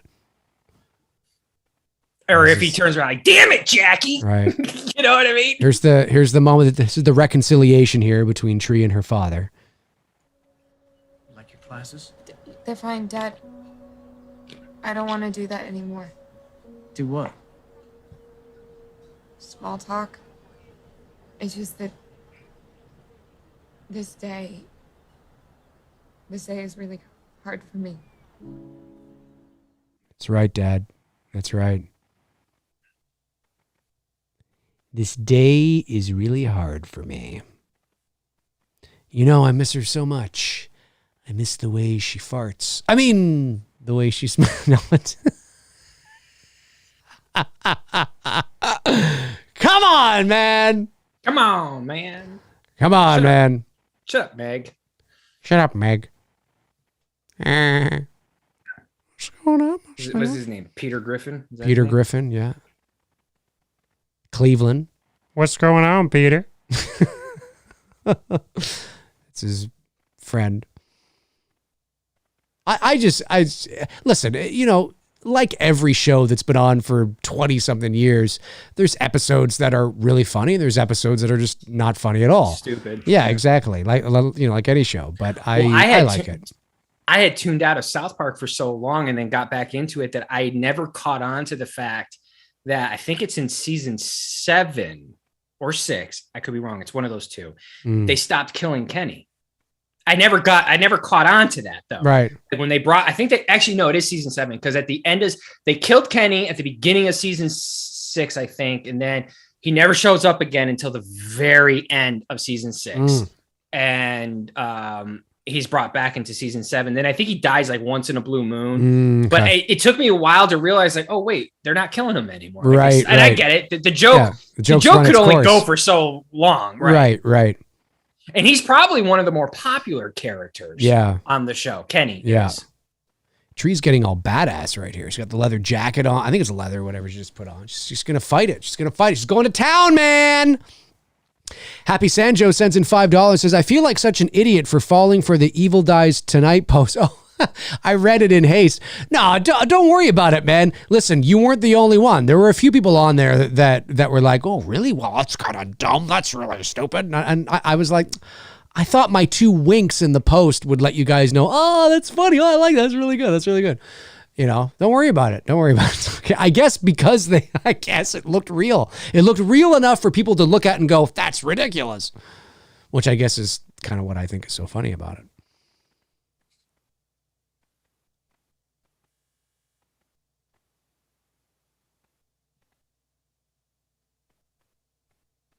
Do you think that in real life, that security guard would know combat and like disarm her? Probably.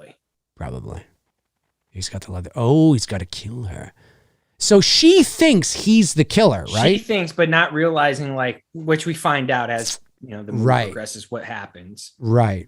You see, and at this point, I was locked in, as I think everybody was, that he was the killer for the movie. We're still on this topic. No, we've never did Christine. We talked about Christine. We've never, like, I swear to God, that's like one of the topics. Like every week, if we've watched or talked about, we have talked about it. We've not watched it. Talked about Christine. I've watched Christine on my own. We're gonna watch Christine. We're gonna watch Christine 2030. So about 9 years. 2030. That's right. 2030. 9 years. Oh, the gun is out. How's the gun out? Or is the safety on or something? I don't get that. Maybe I missed it. No, it must be the safety thing.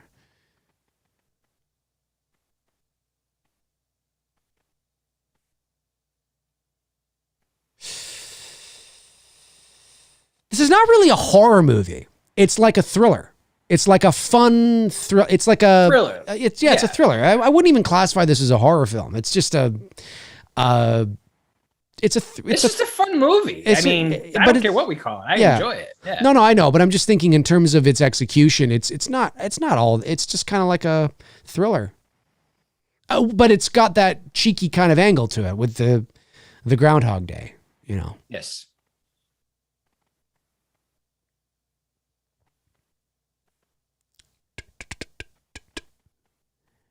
This guy looks like he could be a young Brad Dourif in a Chucky remake. Yeah. Huh? What do you think? What is I don't know if anybody's watching along with us or not, but I think this guy in Happy Death Day, I think he could. He could play a young... Very true. Charles Lee Ray in a spinoff. Or a Rob Zombie. He might throw on a beard on him and he might be Rob Zombie. It's all over. Yeah, you know how quickly she dispersed of him that it's like, I don't think so. I think there's something more. Dave, we were asked who's our favorite anti-hero. I'm going to go with Bully Maguire from Spider-Man. Toby's. You ever see those videos on YouTube? No. You've never seen the Bully Maguire videos? Never seen the Bully Maguire. Oh, Bully Maguire. He's been in. My favorite Bully Maguire is probably Darth Bully Maguire when he fights Qui-Gon and Obi-Wan. The guys who do these videos, it's basically when Toby puts on the Venom suit. What was that? Spider-Man 3? Yeah. And he becomes a douchebag. So everything, like, I'm gonna put some dirt in your eyes. Like the execution of that, like he shows up in Avengers and stuff. You've got to watch those videos. They're fucking hilarious, dude. I'm telling you. I mean, take them for what they're worth. They're inserting Tobey Maguire into these movies, so the editing is not like it. It's like long memes is the best way I can describe it. Right. You know, Okay. that can go on for like maybe it could be 30 seconds, it could be 5 minutes, you know, Right. depending on what they do for the editing. Right. I love how she's back there at the beginning. It's like, fuck, it wasn't him. It wasn't him. Imagine if this was the first time seeing this. You're like, what the fuck? You killed I know, who? right? The fuck are you talking about, girl? My Calm the damn hell down.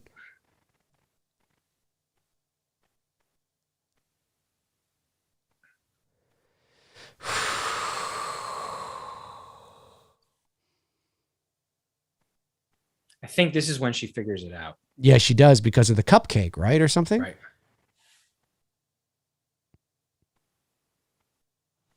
Because of the cupcake. That I could beat it, but it's never gonna stop. You're freaking me out. Oh well, that's me, a freak.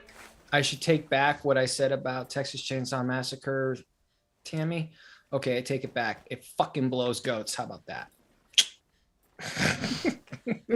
Blows. I took it back. It's Technically, true. I did. You did. You did. I did. Technically, I did what you asked me to do. I took back That what I is said true. That and is true. rephrased what I said. It fucking blows goats. Here's the moment she realizes. Yeah. Oh my god. I will say the fight in between my these two sleep. are pretty badass. What? This is it. You killed me. What? You poisoned it, but Yes. I never ate it before. She knows. Ooh. So you had to find another way. That's right. Right into your lap. The reveal! The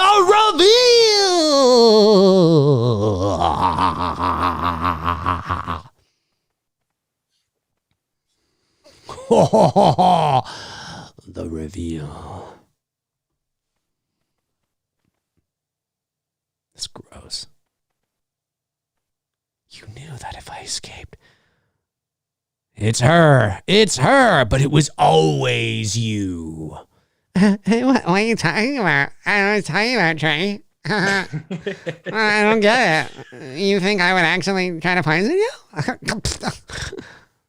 Okay, then. Prove it. Eat the cupcake, bitch. Go on, Lori. Oh, her name's Lori. Take a bite.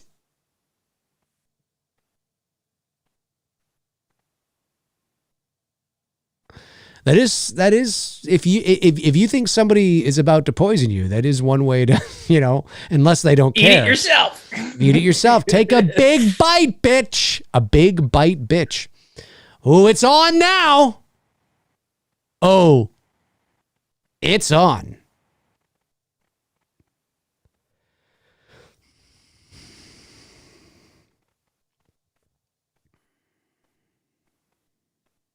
Oh yeah, that's right. I forgot. She was into the teacher. Oh, she was into the that's teacher. right. I forgot. That's right. Right. She was into the teacher. The teacher? You're a dumb Yeah, you bitch, dumb dude. bee. Yeah, you dumb bitch. Aggressive. How did you figure it out? Because you've killed me before. She starts sounding like the Emperor. Because you've killed me before. Fight's breaking out. Shit's going down. Tammy, I hate to burst your bubble, but I would rather have my fingernails slowly peeled off of me while my finger over here is in an electrical socket than watch Texas Chainsaw Massacre 3. And just for that, Dave is going to tell us we're going to watch it next week. We're watching it tonight. Tonight. We're watching it tonight, ladies and gentlemen. No, we're not watching it.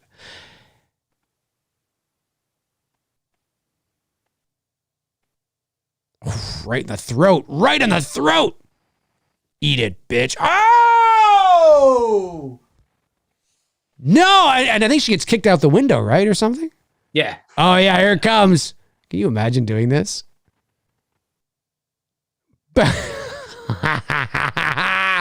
Oh, right out. Oh, was that blood? Yeah, it was blood. That was blood that spurted into the air. Hey, in a sorority house. Was that Agnes? Did she just kick Agnes out the window? I think she did. Maybe that was Billy. Maybe that was Billy. Cody, did I get your super chat? I did not. No, thanks, Cody, for reminding me. Sends in $5, says, we need a best of compilation of moments from this show, from Looney Tunes to Lunatics. That's where I get my kicks. From Looney Tunes to Lunatics, that's where I get my kicks. Is that a saying? That rhymes. So is that a saying? I'm not familiar with that saying. But a best of moments from two dudes and some bullshit, you mean? Ooh, yeah, man, that'd be tough. That's 135 episodes to go through. With like 2+ hours. Yeah. It's probably, I don't know how many hours, but hey, if anybody wants to do it, knock yourself out. Have fun.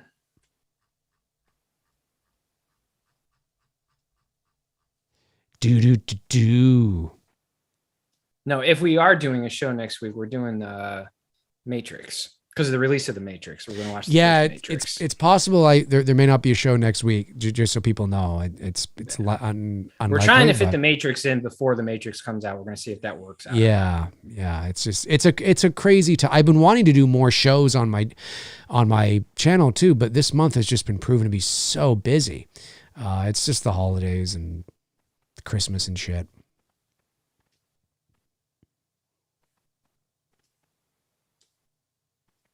Look at this guy, this sweet guy with his curly hair, his curly bedhead.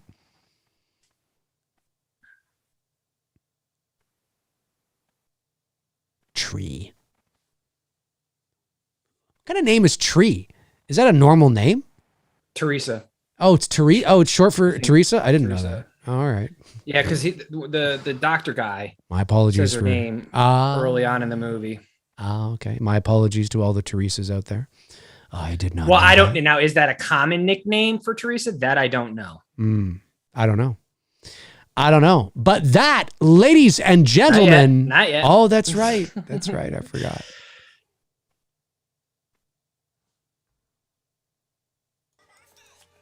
I wasn't sure if you wanted to sleep in or not. I forgot about this. I'm kidding. It was me. That is a good punk. That is. It's Tuesday the 19th. You made it. That's. Can you imagine it wasn't though? And that'd be funny. They're gonna have morning sex. Absolutely. They have "They Live" on the wall there too. The poster for "They Live." Oh, you just saw it? Yeah. Yeah.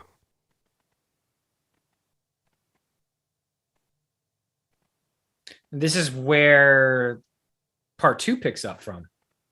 Yeah, I gotta watch part 2 again. I haven't seen it. Right again, about this part here of the ending. Oh, okay. Okay. Very cool. Very cool.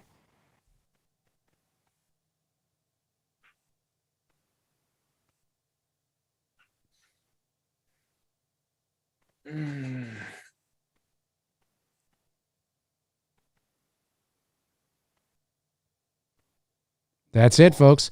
Happy Death Day, a fun horror movie. Again, I think it's a great film if you're not into horror or you're afraid. It's a great sort of light, quote unquote, horror movie introduction to share with somebody who, and it's got a cool kind of premise that I think you can really enjoy and have fun with. It's a fun movie to watch because of the premise, the premise. So let's head over to the chat room for a little bit. Damn. Oh, Zena's going crazy. Happy Sanjo sends in $2, says, Dave, did you see my 2 messages about The Exorcist? Were they super chats? If they weren't super chats, then no, probably not. because they were not super chats. And with the chat room scrolling by at such a rate while we're watching the movie and talking, having chats and things like that, you know, I will look over to the chat every now and then to see, and if there's something that I see, then I will, you know, that piques my interest, I might answer it when it's not a super chat, but we always save sort of to tackle the questions to the end of the movie. Helen Park says, Dave and Tony, in your opinion, who's the most iconic villain and hero in terms of pop culture and popularity? That would be Darth Vader. I think Darth Vader is the most iconic villain. Oh, villain is Darth Vader. The most iconic hero? It depends on what your measuring stick is, right? In terms of iconic. You mean like I think, you know, in terms of villain, I think Darth Vader is probably up there. I think you could probably show a picture of Darth Vader to the average person on the street and they would know instantly who it was. Superhero or hero is probably, you know, probably one of your maybe like a Superman, you know, or something like that. I think that is very universal. I think you could probably show an image of Superman to most everybody and they would know immediately who that was, regardless of your age. Now, I mean, if you go into the jungles of Botswana, are there jungles in Botswana? I don't know. But you know what I mean? I mean, certainly there are people in the world somewhere that wouldn't know who it was. But generally speaking, I think you probably could. So, you know, Darth Vader, Superman, I think are probably safe bets. What about you, Tony? What do you think? Batman and the Joker. Batman and the Joker. Okay, there you go. Batman and the Joker. Yeah. Let's see. That was good. Batman and the Joker's good.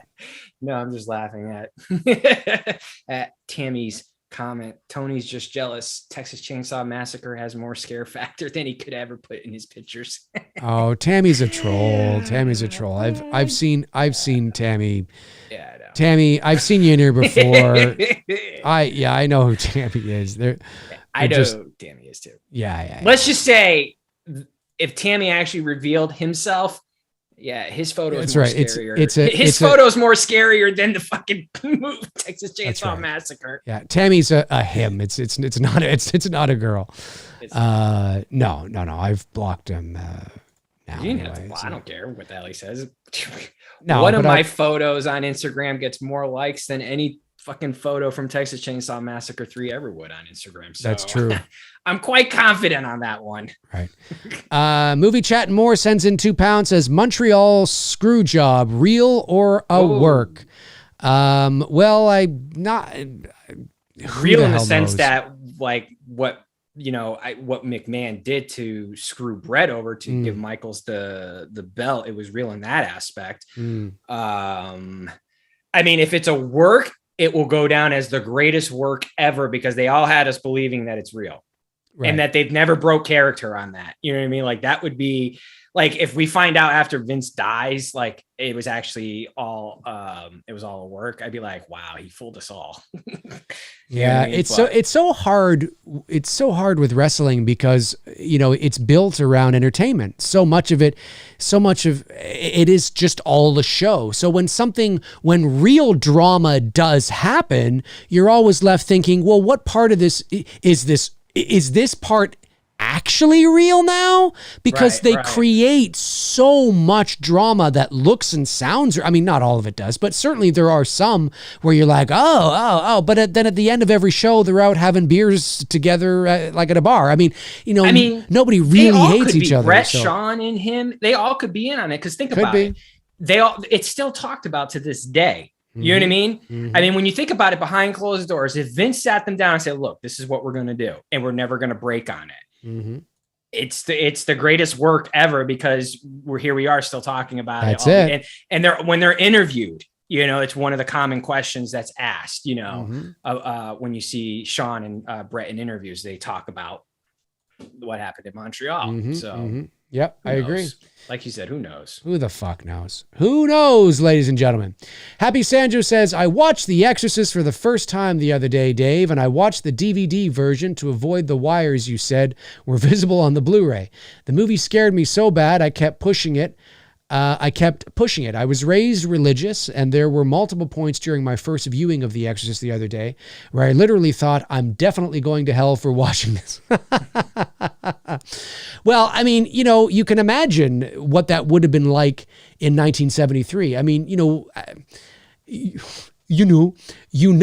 as I've said many times, we live in a world now. You sounded very Canadian there, Dave. When I said I meant is what I meant. When you are, when you are, now in today's world, obviously, and I mean no disrespect when I say this to your religious upbringing, of course, but we live in a world today where more things are questioned, right? More things there are less religious people today than there ever have been. People, we have the ease and access to information is at our fingertips. So the other side of the coin, things to challenge religious beliefs, things to challenge certain things, and there are good things. There are good things about religion when it comes to community and love and family and, trying to live your best life and all that kind of stuff, right? And but there's that debate. There's the dichotomy where it's like, do you need religion to understand that and to know that? And there are people that say, well, no, I mean, you don't need that. But there are some people that find that through religion, a sense of community and belonging and being a good person. And there's good things there. There absolutely is. But like anything, there's also a bad side to things too. But certainly back in the 70s, there was no internet, there was no social media, it was a much more religious world, a much more religious place. And people, well, I just want to say that people, when for a movie like The Exorcist to come out, like now it's not a big deal. It's not a big deal. We're so desensitized. We've seen movies that are like that 1,000 times over. It's not a big deal. I mean, maybe if you're very hardcore religious extremists, it's still a big deal. But generally speaking, it's not a big deal anymore. We've seen so much worse. But in 73, nobody had seen anything like it, and people were walking out of the theater throwing up and scared, not because it was particularly a scary movie in the that kind of way. It was like what you said, you're watching it and it was psychologically scary for the extreme religious. And, a lot of them were leaving feeling that way, like, oh my God, oh my God, I'm going to hell. Oh my God, that's so awful. Oh my God, my mother's, or this other, sucks cocks in hell and all that. Oh my God, this is just so, oh my God, my virgin ears, blasphemy. It was a different time. It was a different time. Nobody had seen anything like this, and it was mainstream, and it was The Exorcist. It was like, oh my God, I'm going to hell just seeing it, right? So, you always have to watch these movies, whether it's Psycho or The Exorcist or the original Halloween. You always have to remember the context and the year and the time for which they were released. When you tell kids today, if you were just to tell them, back in 1973 when this movie came out, there were people throwing up and walking out of the theater. Kids would watch that movie today going, this? Because they don't understand the context, right? They don't understand that it was a very different world, So, anyways, I'm not a religious person. You have your own beliefs, but I do not believe you are going to go to hell. But that's me. Sorry, Tony, what you were going to say? I forgot. I know, it's because I rambled on. It's me. No, Tell me to just shut up. I forgot. Oh, no, okay. I forgot. Okay. Dave, shut the fuck up. $10 comes in from Sweet Tea. The tea is sweet tonight, ladies and gentlemen. For the channel, my friends, be safe too. P.S. Tony, your Michael Myers mask is looking nice. I agree. Thank you. Thanks, Sweet Tea. Thank you. I agree. Thank you so much, Sweet Tea. Appreciate that very much. Frank Riker makes his way into the chat. Great to see Frank the Tank Riker here. Very cool. What else we got? Let's see here. Dave and Tony, is there any historical event you wish you could have witnessed in person? There's a few. That's good.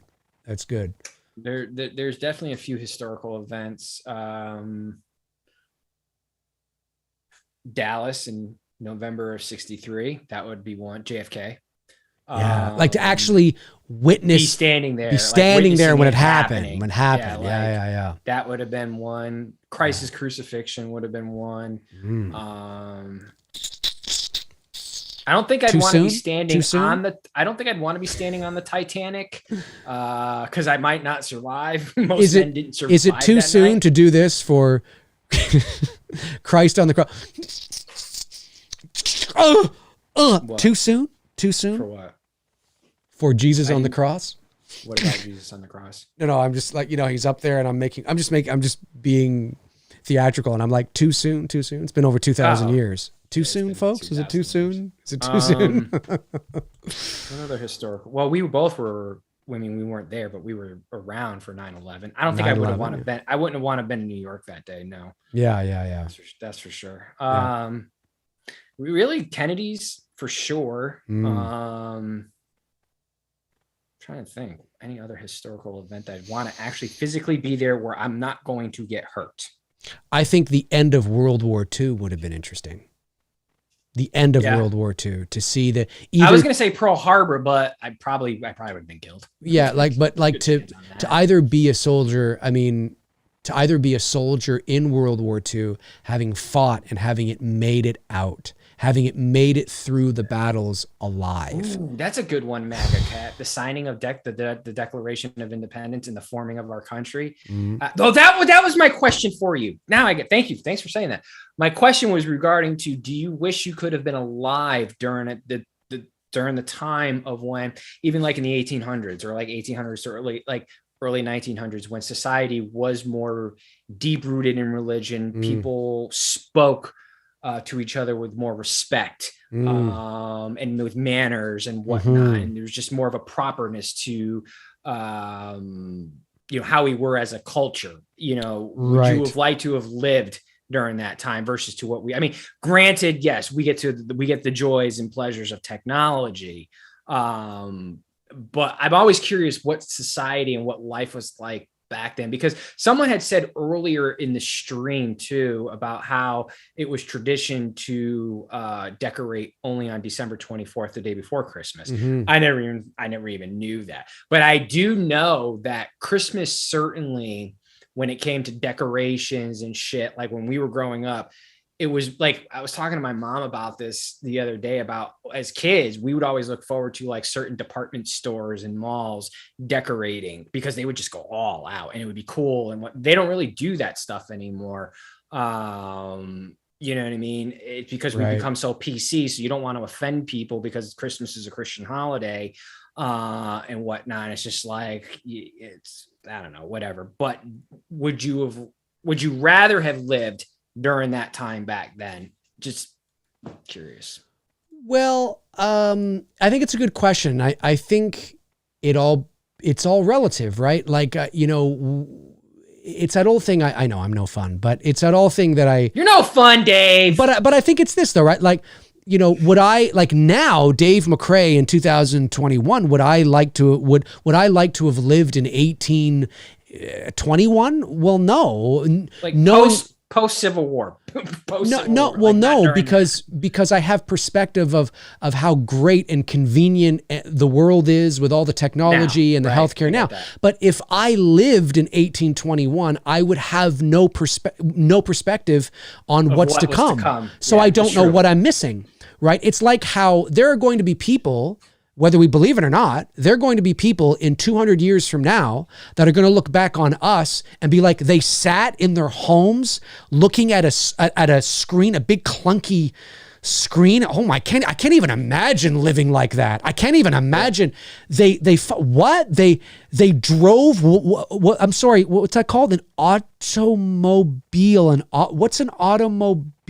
They drove wow. So it's this big hunk of junk on a, I don't, you know what I mean? Like, I mean, it's, we don't know what we're missing right now because we don't know what's coming. So, yes, in retrospect, I certainly would not like to go back to 1821, but if I grew up at that time, I mean, I wouldn't know any better. It's like how you and I growing up through the 90s didn't miss social media because we didn't have social media. It didn't exist. No. It just didn't. We had social. Yeah, we actually went out and talked to people, Yeah, it's crazy. I was watching just a interview today with what's her name, and Keanu Reeves, Trinity. Carrie Ann Moore? Carrie Ann Moss. Moss, yes. Yeah. And they were talking about how, where the Matrix was with technology in 1999 versus to where it is today, and how much we've advanced in such a short time, and where we're going to, and that the Matrix itself, the virtual world of becoming that's going to become our norm. That's where we're heading towards with technology. Like, you're literally going to be able to hook up with someone. And they were talking about this, like, sexually, in this, but it's going to be like, it's real. It's going to seem real. It's not going to seem like what they were talking about today with the way technology is going. Like, when they were talking about virtual reality, it's like, you're not going to be able to distinguish between what is real and what isn't. It's not going to look like some computer game or whatever. It's literally going to be like, I can put on my virtual thing, and Dave can put on his virtual thing, and me and Dave could literally feel like we're at a ball game together, hanging out, 100%. Having popcorn and like, not cartoonish versions of us. No. Like what me and you, 100%. Like, I can hit you on your shoulder, and it's going to feel like I'm literally sitting right next to you. Yeah. It's going to start. Like, I remember when Ready Player One came out a couple years ago, right? 2018. And I remember watching an interview with Steven Spielberg, who directed it. I love the movie, by the way. I think it's great. And I remember Spielberg, and I even mentioned this on this channel. I think we've even talked about it. Now, obviously, when you watch Ready Player One, the technology and the way that the Oasis and the Matrix, so the way the Oasis is created and the way it's shown in the film, obviously, is very futuristic. We're not there yet. Sure. That's we're not there yet. We're not that there, no, that doesn't. But Spielberg said, and I remember this, he said in an interview in 2018, he says, this is not, believe it or not, this is not that far off. What you see in this movie is not that far off. Like, it could be, it could be in our lifetime. And Spielberg's in his 70s. Yeah. And he says it's not that far off. And always remember, folks, technology expands exponentially. All that means is that the as the years go by, we got AI that's more intelligent than humans right now. Legitimately. Of course. As the years continue to go by, technology continues to get more impressive and greater, faster and faster and faster. And, and then, of course, 3 years later, what does Mark Zuckerberg announce? He announces the metaverse. And I watched his whole video on it. Yep. It's stage one. And I watched his whole video on it. And I'm sitting there and I'm thinking to myself, this is like the preliminary blueprint for that fucking Ready Player One film. Yep. I'm like, oh my God. And he's talking like it's no big deal. Like, we want to create something so you'll never leave. He actually says that. And I'm like, what the fuck is wrong? And the crazy thing is, it's not us. Guys and gals, us in our 40s, 50s, 60s, even now in the chat, if you're in your 20s or 30s, yes, maybe if you're in your 20s, you don't really remember a time when there wasn't no internet, but it's not us. It's your kids, man. It's the little kids that are being born today that are they don't care about us, especially us guys who are basically middle-aged men. They don't care about us because we have both perspectives. It's not us. It's not us really they're targeting.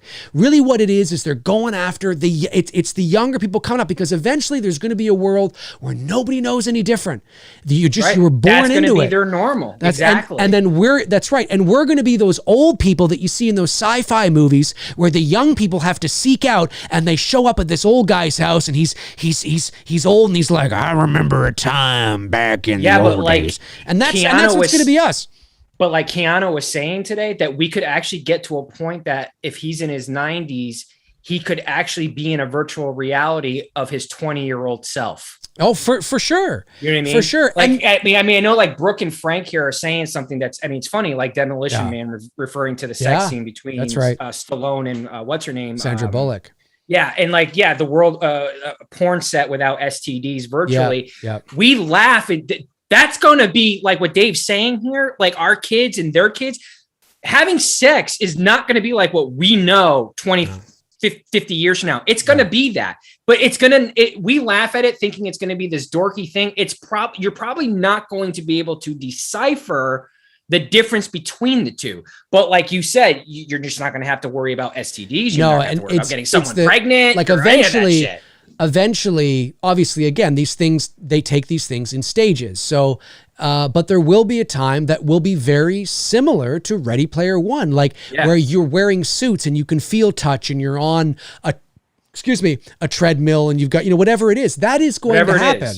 Yeah. And the crazy thing is that we don't see it this way, but there was maybe I'm not the only one that's noticed this. I'm sure I'm not, but it was about maybe a few months ago. I was sitting on my couch and I was watching TV, but I was scrolling on my phone and I just found myself, as we all often do, aimlessly scrolling. I'm not really looking at anything. I'm not reading anything. I obviously was bored with what I was watching. So instead of turning it, and there I am, right? I'm just going like this. And do you ever catch yourself? Do you ever catch yourself where you're going like this and you're like, what the fuck am I doing? I'm just totally, and that's what they want, by the way. But that is a certain level of being in the oasis. The internet, social media, what we're doing right now, Facebook, it's all, even though we're not putting on goggles and it's not a virtual reality, what this is, Facebook, Twitter, Instagram, is the very early preliminary stages of a virtual world. There's entire worlds created. There are people that live day in and day out on their phones, messaging and adding pictures and talking and scrolling and doing. You're not in, and then as soon as you put your phone down, like you're not in reality. Your brain is constantly somewhere else. Even though you're not putting on goggles, walking on a fucking, treadmill like Ready Player One, to a certain degree, from a certain perspective, like right now, you could look at this as part of the oasis, right? But if I'm having dinner and I'm completely locked into reality and my phone is over there, I'm disconnected, right? I'm disconnected. I'm not in the world. I'm having dinner. But as soon as I'm done dinner or whatever the case is, and I pick up that phone and I scroll and I go click and open it up and I go onto Facebook, all of a sudden now my brain and my world, I'm in a different world. I'm in a completely different world. I'm scrolling and looking and hearting and liking and laughing, and it is the basic rudimentary bones. It is the bones. When 100 years from now, they're going to look back at this time with these clunky bricks that we used to carry around, and they're going to be, wow, that was how they first connected, right? They first connected that way. You know what I mean? And then of course it evolves to virtual reality, which is what they're trying to really perfect now and all that kind of stuff, and a whole different world. Just watch Mark Zuckerberg's the metaverse. It's amazing technology, but it's fucking scary. It's scary. And here's what's going to be even more mind-blowing, that we will evolve to a day where humans, the physical form of a human can die, but the virtual themselves can live on forever. Oh, that is, I mean, that's just like, what? I really hope that doesn't. Oh, it's going to, it's going to. I know. And I know, I mean, the physical part of us will always be. You're never going to stop aging. I mean, that's no, of course. But you're electric. You could create this, through the electrodes. They were talking about this with your brain, in that you could transfer your consciousness into the virtual world and live throughout, eternity in virtual reality. There's a few Black Mirror episodes that are like that, and that's another whole discussion when you talk about what is consciousness. To think about that. Crazy. But that's a whole other thing where it's like, where does the seed of consciousness lie, and does consciousness survive death? Right? I mean, that's a whole other thing we can get into. But you're right. If they ever discover a way to literally, download your conscious, your to your AI, to a computer, that's a weird, frightening, crazy thing. It's not real. You basically live on forever in the sense of like, what is life? But here's this thing: you and I, we think life is like what we know of it, but like you said. 100 years from now, the way people are going to view life, they're going to view it totally different. Oh, for sure. And then that all, comes back to what is us? You know, are we when we die, does consciousness go on? Does our sense of self-awareness, so when we die and our body dies, is consciousness produced by the brain, or does consciousness comes from somewhere else? It's going to be very dependent on what you believe and your religious beliefs, and that's fair. But talking about it from a scientific perspective, where does the seat of consciousness lie? And does your sense of self-awareness live on? So that's crazy. That's a whole other, that's a whole other thing. But now here's the question though. Is it cheating if you do it in the virtual world? I don't know. I got a feeling a lot of people are going to be testing that theory out. Probably.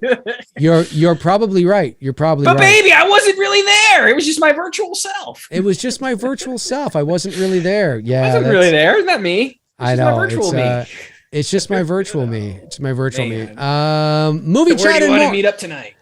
Movie chat and Morris heads in £2 says, I enjoyed Rocky versus Drago, but the OG is better. I agree. I liked Rocky versus Drago. I thought it was an interesting experiment, but I still like the theatrical cut better. Same. I actually felt like what Stallone should have done is he just should have taken those scenes and implanted them into the original cut. Same. You know what I mean? Like, cause to me, I felt like it was like just make the movie longer. Just, like you said, put it into the original theatrical cut and just make it like 10 minutes longer. Yeah. Yeah. Because really that's it. It's about what, 10 minutes of footage? No, I think it's an extra 4 minutes or 10 minutes maybe. Yeah, maybe something like that. So whatever it came out to as far as total lengthwise. Or maybe it was a bit longer. No, it couldn't have been.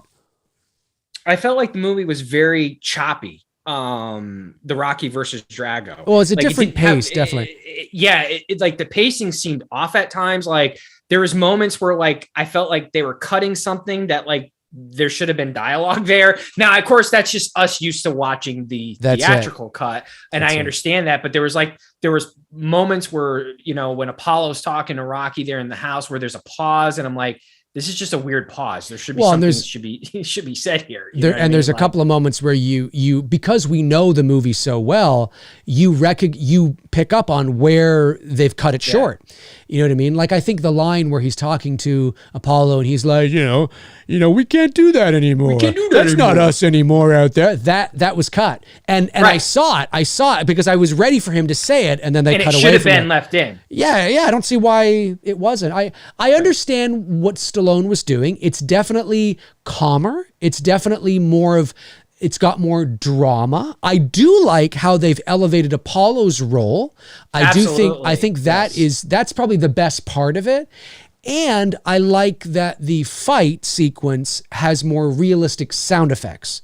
And even Adrian's role was a little bit more predominant in this. You know, but, not that she wasn't in the theatrical cut, but she sort of did get pushed aside a little bit. In this, she's more of you can see her struggle to want to support Rocky, but at the same time want to protect Rocky from getting hurt. You know what I mean? Right. And I like that. Yeah, and I don't think it was necessary to remove the robot. I don't understand why everybody hates the robot. It's 1985. I never hated the robot. I know, but I'm like, it's 80. It's just a funny. Who cares? He's rich. He's got a fucking robot. I mean, and I actually liked the ending of this. I did like, you know, they kind of go over, they slam gloves, and then Rocky walks out and then does like the freeze pause there. I thought that was good. You know what I mean? I actually liked it better than the campy, if I can change, we can change. Everybody can change. Yeah, I still, well, he still says it, but it's toned down. It's very toned down. So in the theatrical cut, it's, if I can change and you can change, everybody can change. But in the director's cut, it's, if I can change and you can change, and everybody can change. Exactly. It's like he ran out of steam. You know what I mean? It's clearly a different take with a different delivery. And, you know, but I think, again, it's because it's so iconic and you're expecting it that you notice the difference. You know, whereas if I showed my girlfriend, she probably would just seem normal to her. You know what I mean? It wouldn't. It wouldn't be as so obvious. You know. But I agree. I said it on my thoughts on the movie in my video a couple of weeks ago. I said that I think I would be very curious to see him just add to the theatrical cut. Just like add it and pad it up a bit and just make the movie a bit longer. Listen, I understand that you might have to adjust a few things, but I wonder how that would have played out, you know? Yeah. Anybody out there who wants to cut it together, there you go. I thought the training montage was really good because you did get to see a few new things in there on both sides with Rocky and with Drago. I thought some of the angles that we saw the Rocky Drago fight were good. Even some of the angles with Apollo and even Apollo's fight with Drago. It wasn't a dramatic difference, but it did show that Apollo didn't exactly go out like a chump either. Which is what, you know, in the theatrical cut, I mean, pretty much Apollo's, you know, he's whooped. I mean, like, you know, he does a little bit in the first round, but by the end of that first round, he's pretty much done. And then second round is all, you know, said and done. For sure. Robert Thidoff sends in $4.99, says D&T, watch the 1983 movie Brainstorm about the subconscious. Great movie on this subject. Also Natalie Wood's last movie. Oh, that's right. That is her last movie. I haven't seen it. I will have to watch it. Have to watch it. By the way, I'm pretty sure that Robert Wagner and what's his face? Christopher Walken, I think they definitely know what happened to Natalie Wood. I'm just saying. Natalie was killed. You think? She was on the boat. Her shoes were untied. No, you think they know? Yeah, for sure. They were there. They know. I think so. Chester Franklin Jr. says, Dave, shame on you. I don't know what you're shaming me for, but shame on you, Dave. Shame on me. Frank Riker says, I wish they added Apollo's infidelity in. Oh, did he really? Did he? Well, I mean, you do hear referenced in Creed. Right. But I think that was after the fact. That wasn't anything they shot, though, was it? That was left out? Nothing that they No, filmed. that was just, you mean just like an extra line? Yeah, that was added after the fact. That was just something they added later on. So, you know, I don't know. Helen Park says, Dave and Tony, in your opinion, how do you think the future wars would be, like cyber warfare or nuclear warfare? I actually think it will, cyber, but I think probably more chemical cyber. Yeah.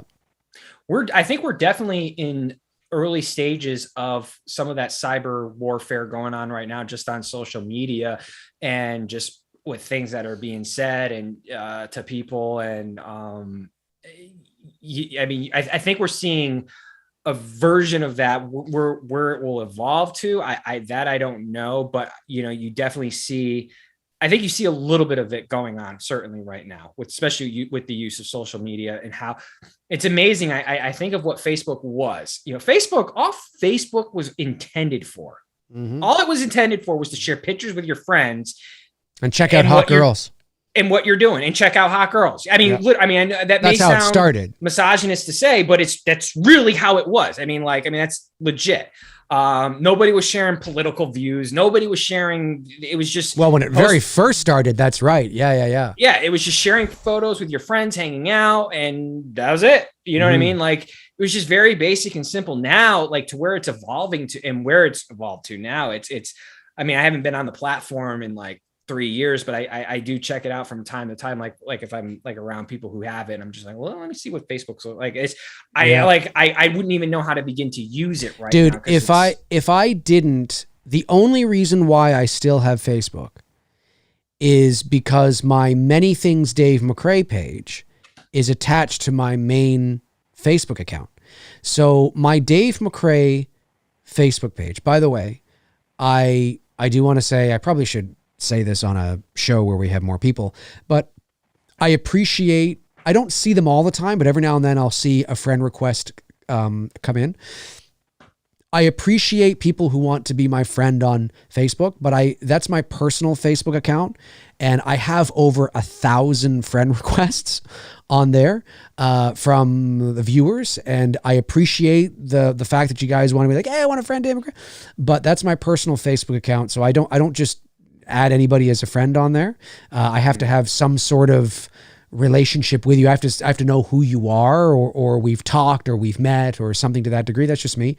That's why I always point people to my Many Things Dave McRae page. Follow me there because I'm also more active on there. And if it wasn't for the fact like Facebook, especially during the whole Trump run, my personal that's all it was. That's all it was just, it was just this not, and I don't care who you vote for. I couldn't give a frog's fat ass whether you like him or not. That's not what it was intended for. It was just this seat, and I'm like, oh my God, I can't. There were so many people I had, and I'm talking like family members. Yeah, that's why I deleted it. I was like, cousins, this sucks. that I had to mute if they're watching. No disrespect, I had to mute because it was just every minute. I'm like, I don't want to be reading. I don't care. I don't want to be reading this. So. But of course, when I created my Many Things Dave McRae Facebook page, I created it through my main profile. So I can't delete my personal Facebook page without deleting everything, without deleting the It's Me Billy page, the Many Things Dave McRae page and whatnot. But even those who are my friends on Facebook know that I'm very rarely active. I rarely post on my personal Facebook page because there's just nothing really, I have nothing really to, you know, my viewers, I mean, I have nearly 3,000 people that follow me on the Many Things page. So that's where I post. So, yeah, Facebook is just it's a, like anything, whether it's Facebook, Instagram, Twitter, chocolate, cheese, pizza, whatever it is, it can be great in moderation, you know, but it can be abused as well. You can abuse food, you can abuse technology. Yeah. And like, I agree with P. Rich here. Facebook was designed to spy on everyone. I totally 100% agree on that. That's another reason why I deleted that. Yeah. And that's why I rarely post anything personal on anything on my Instagram account. Like outside of this room, or if I'm showing you guys behind the scene pictures on a photo shoot, that's it. I don't share and I don't want to. It's none of your business. What I do when me and Dave are done here tonight, what I do be outside that door, that's my business. That's not your business. That's right. When Tony and I are done, Tony even tells me, Dave, what I do out there is none of your fucking business. You shut the fuck up, you piece of shit. I'm like, Tony, what do you do out there? You shut the fuck up, McRae. But believe it or not, there's people who follow me, like even on like Instagram sometimes. I see it on I could literally post a black picture with nothing on it, or a blue picture, or a green photo, just a green picture. Yeah. And people will look at it on my Instagram stories, but I'll never see them pop up on my feed ever. Like whenever I post a picture that I edit, like, it's like, why are you here? Right. Like my life is not that interesting to begin with, for starters, but there you are. You know what I mean? So I just like, oh, whatever, man. Yeah. Like I don't know. But you're right. People are so captivated. We're so captivated by people's personal life. And for me, I want to keep whatever privacy that I have left. I want to keep it for as long as I can. Well, yeah. And it's interesting, you know, I mean, that and I've said this before, I'm not saying anything new, but I always thought my first sort of brush with, I don't want to say fame, but with being recognized was at the 40th anniversary Halloween convention. Now, as I've said many times, I've worked in the entertainment industry for over 20 years, and you've probably heard my voice a number of times on a number of commercials or spots or whatever. But one of the great things about being a voice actor, as I've mentioned many times, is the relative anonymity of it. Now, I say relative because it all depends on how, in what part of voiceover you are incredibly successful in. So the big success for me in my area of voiceover has come in the commercial and promo side. And, you know, I could rhyme off some of the biggest names in the commercial and promo category to most people, and they wouldn't know what their face looked like. If you make it really big in animation, because animation is, you know, there's movies and television shows and that kind of stuff, we tend to know not everybody, but we tend to know some of the bigger animated voiceover actors, what they look like. And I'm just starting to build up my animation side. For many years, I had a very strong commercial promo trailer. I had done so much, and I was very successful at that. But the animation side, about 4 or 5 years ago, I got a specific animation agent to just, like, I have a commercial promo agent, but now I have an animation agent that tackles that for me. And that's why I'm doing a lot more of that now to build that side up. But anyway, the point I'm making is that With voiceover, there's a relative anonymity that comes with it. So I can go out onto the street and I've been in restaurants, I've been in the movie theater, in packed houses where I've heard my ad come on the big screen during a pre-show. But nobody around me knows that the guy that's doing the voiceover for that is sitting right there. You know what I mean? Because, you don't see my face. So I've really enjoyed that part of it. I can be quote unquote famous, but without being famous. And when I walked into the 40th anniversary, I wouldn't want the headaches of being famous. No, I would not want that. Well, I totally, 100%. But when I walked into the 40th anniversary convention, I had just been doing this YouTube channel for a year, and and of course it's a Halloween convention. I'm sure I could walk through a regular horror convention and probably not be touched. But during a Halloween convention, there were so many people that were coming up to me, and it was a very surreal and unusual experience because I'm not used to that. You know what I mean? I'm not used to that sort of level of being recognized. I've told this. I was walking through a parking lot in Burbank, and somebody recognized me. I was down at a building in downtown LA where the security guard recognized me. So it was a very sort of real, surreal experience. And I forget where I was going with that. I was trying to make a point with what you were saying. But anyway, it's a very surreal experience to be able to have that. And I never got into the business to be famous. I never, wanted to be famous. I was a creative person. I needed an outlet to be creative. Same. And that's why, there's always an understanding that when you get into it, depending on how successful you are, depending on where the journey takes you, you may or may not become, you may become recognizable. Like I said, I grew up in a media family. My father was very famous. So I'm used to that dynamic. I learned from that. I understood it. I know what it's about.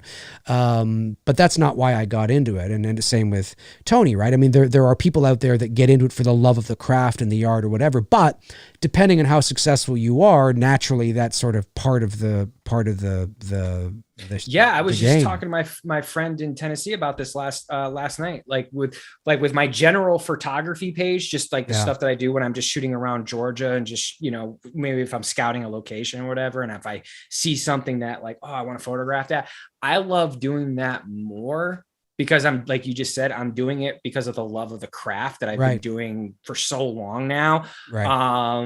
Because there's pros and cons to, like, when people talk, about, oh, you're so lucky you get so many likes on your photos and people, whatever, like there's pros and cons to that. When you start to become popular is when you start to deal with idiots. I mean, 100%. It's a marriage. Okay. Yeah. It's like, so there is a trade-off to where I like my other Instagram account because I can post stuff.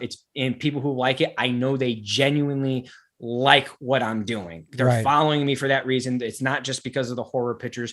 They're liking that. They're seeing what I'm creating with just my general photography as my art and expression, whatever. And I don't deal with any idiots because when you start to gain any type of attention, it's when the idiots are going to start showing up and you got to deal with stupid nonsense or, whatever. And it's an everyday or every other day occurrence. You're dealing with some type of dumb shit. Like the other day, that kid, this kid messages me, asks me if he could have my photo to re-edit it.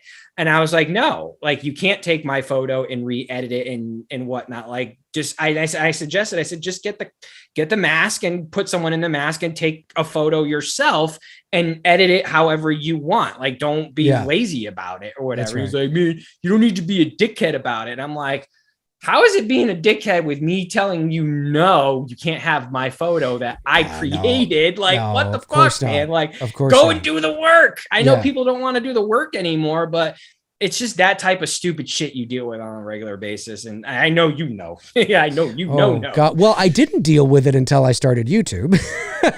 Well, because again, in voiceover, right, there's anonymity. There's a certain level of anonymity, right? So nobody knew who I was, and I was fine with that because I was happy having my voice out there, but nobody knew it was me. And there's many times where that's happened. I've been in a restaurant and I'll be having dinner with Bruce or, you know, my girlfriend or whatever. And over the radio, I hear my ad or, you know, whatever it is. And it's great. And, but I can only imagine, and I can only imagine, because obviously I can't even imagine what it's like to, you know, you can't even leave your house, or you can't even go to a restaurant or to the airport or whatever it is without being hounded, wanting to take your photos. Right. And that's my point, where it's like when I went to the 40th anniversary convention for Halloween. And by the way, everybody that came up to me, by the way, was incredibly nice and polite and amazing. I just want to say that. I forgot to say that. There was nobody that came up that was, I'm sure there were some people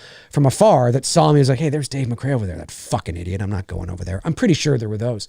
But everybody who came up to me. I probably would have been throwing down. 100%. Actually, I saw you there and you were like, you fucking piece of shit. No, so, but everybody that came up to me was polite, courteous. They wanted a photo or a selfie or, you know, whatever the case is. And it was great. And, but I remember going back to my hotel that night and thinking to myself, you know, I can imagine that. Now, obviously when you're out and about, you don't engage, you don't oblige to that level. I'm at a convention. Right. I took, and this is not one word of a lie, I took over 60 photos with people.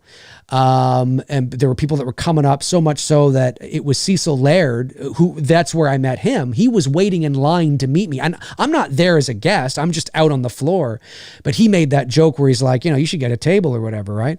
But I remember thinking to myself, that's what it's like for A-list celebrities that just leave their house. Now, to a point. I mean, obviously they can walk down the street and, you know, it depends. I mean, I'm in a position where that's kind of expected. You're expected to go up to people. But I can only imagine, like, I remember thinking, wow, imagine this, or having to be aware of the potential of this kind of thing every day. You know, and again, it depends on your level of fame. There are certain people that are quasi-famous that can go out and they're fine. But if you're Michael Jackson, forget it. Yeah, you know, and it's like, fuck, I can't even imagine what that would be like. So you need security when you go to Disney World? Yeah, no. But can you imagine though? But that's what I mean. Like, imagine being like that. I remember as a kid, when we were at Disney World, the Magic Kingdom. To even think like people have to live like that. It's crazy. I remember when I was a kid, I was probably about 10 years old. My mother and my sister and I were at the Magic Kingdom in Florida, and we saw George Wendt from Cheers. And he was there with his wife and his kids and security all around him. And they were walking through the Magic Kingdom.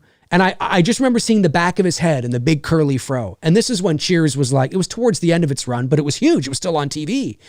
And, you know, now George could probably walk through and people might recognize him, but at that time, forget it. Oh my God, Norm! At the peak of Cheers. Yeah, Norm, holy shit. You know, and I mean, you might have like some people, like maybe a couple people in the crowd that might go, hey, is that George Wendt? And go, Norm! Yeah. You know what I mean? But not like, no, not the peak of Cheers. Now there's people like, you know, like Michael Myers said here, imagine Dwayne Johnson. Like The Rock, he could never go out in public. No, he's too huge. That, and I mean, literally. Well, I just mean he's so recognizable. You know what I mean? Like he would be mobbed by people. And like, for sure. There is that pros and cons, because he can't just walk into a store with his daughter and go shopping and, you know, without being mobbed by, can I get a picture? Can I get a picture? And it's like, and like when they say no to people, and I understand why, because they're like, dude, I'm just trying to shop with my daughter, man. Like, you know, like I'm not here to. And I think social media, Don Wilk 91 says, yeah, being famous ain't what it used to be. The mystery is gone. I think social media has also done a disservice. Now, it all depends on how active the famous person is on social media. Some famous people are, I hate the word celebrity, and I've hated it since I was a kid. It's, you know, but I get why, you know, I understand its meaning, but there obviously it depends on the famous person and how active they are or aren't on social media. There are a lot of people that have no social media presence whatsoever. You know who they are.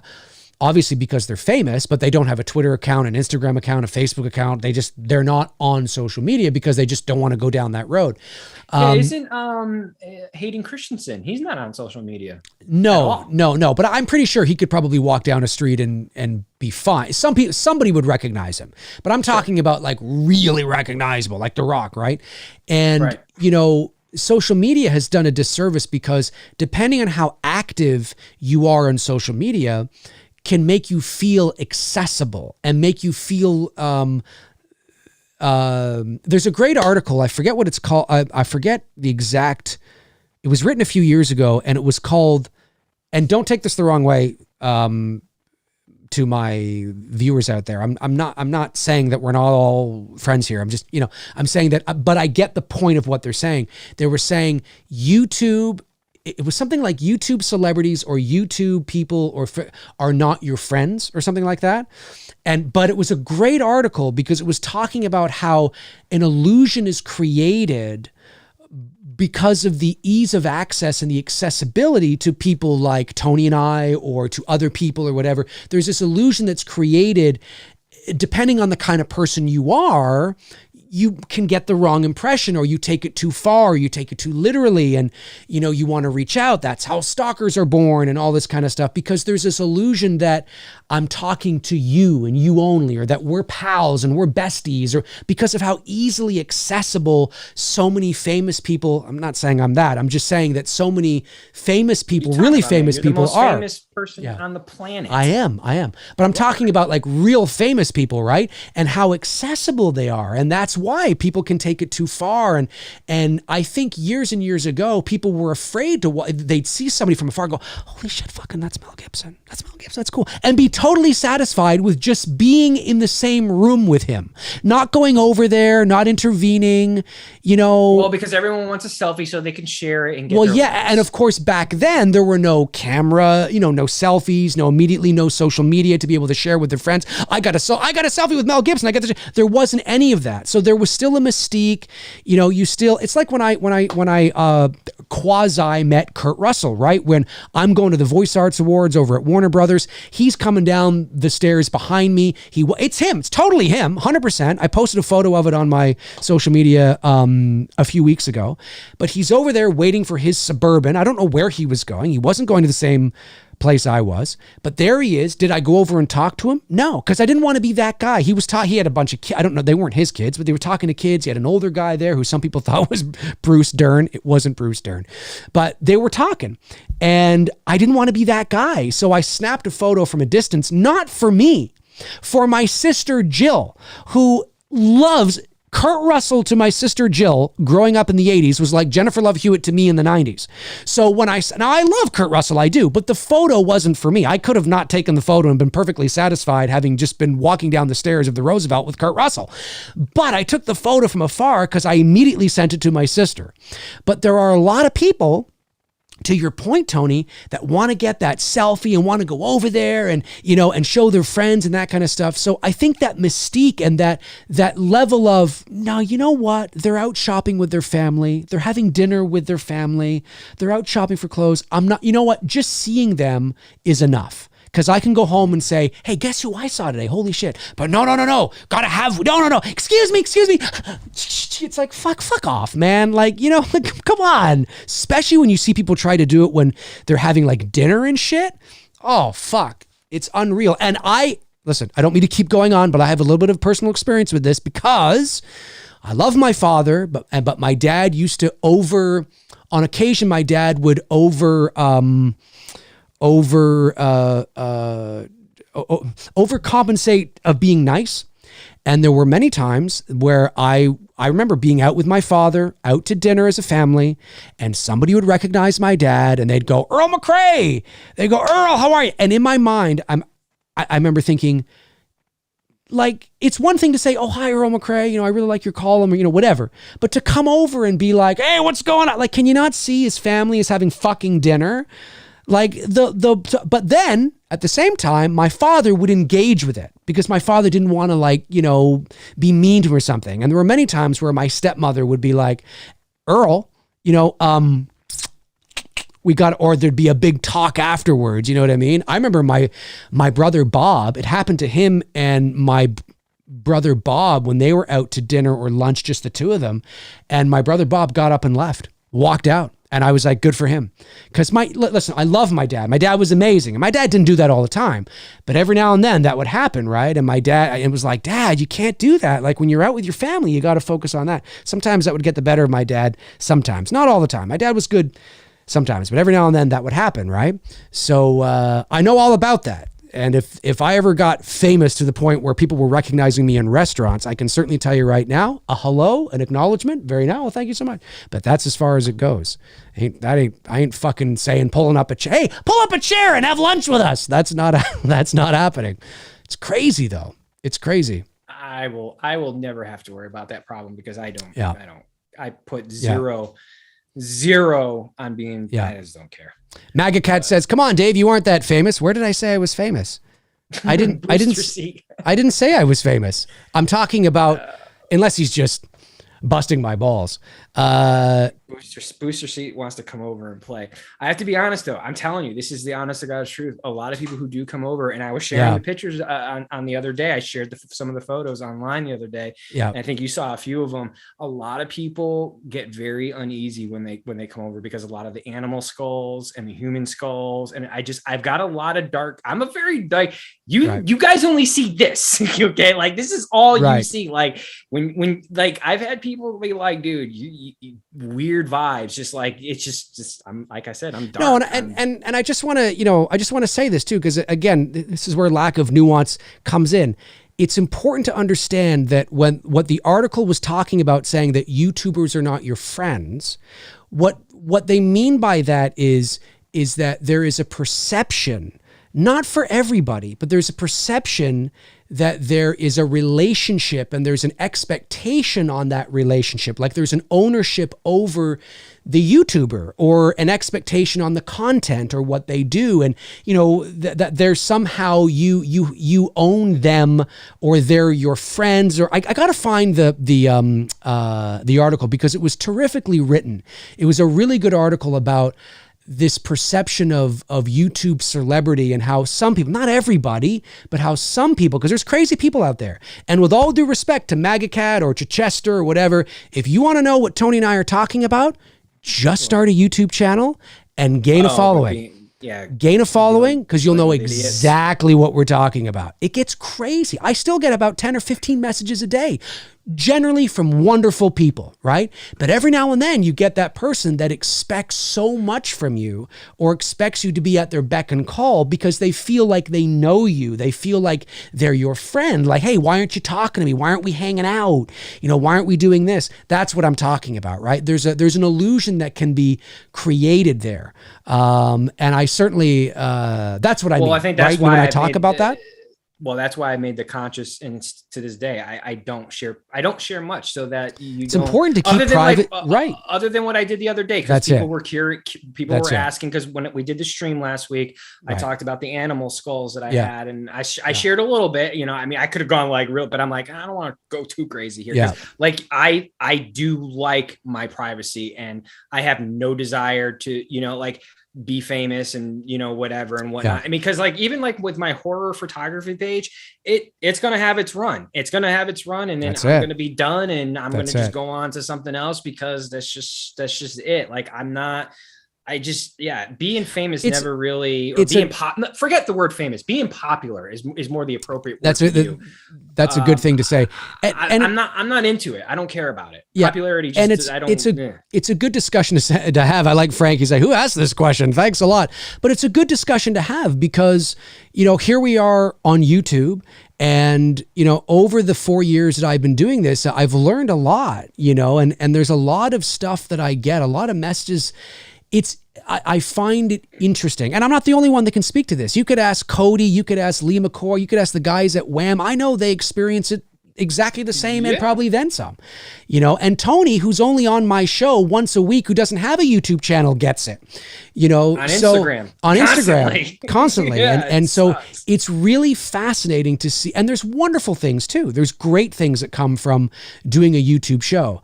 But this isn't hyperbolic. I mean, I'm not making this up. I have no reason to. I have no reason to add hyperbole to anything that I say. And Frank and Darren know this. I've shared some things with Frank and Darren that would make you go, really? Holy shit. Some of the shit that I've sent them, some of the things that I've received and the questions that I've received.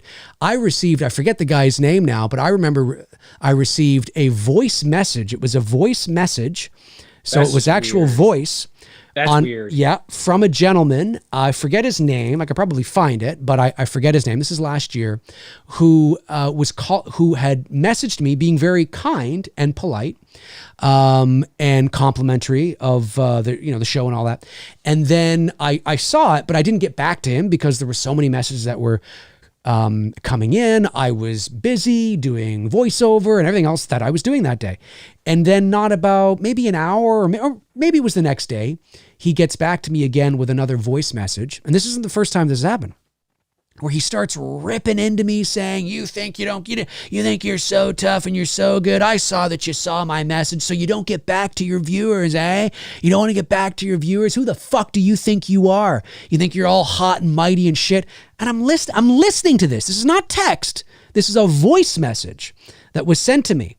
And I'm listening to this and I'm thinking, who the fuck does this guy think he is? And what makes him think he's got the right to think that he can dictate when or if I get back to him, and it's again, perception. It's fascinating how some people see you. So I think it's a good topic, even though we've been talking about it a long time.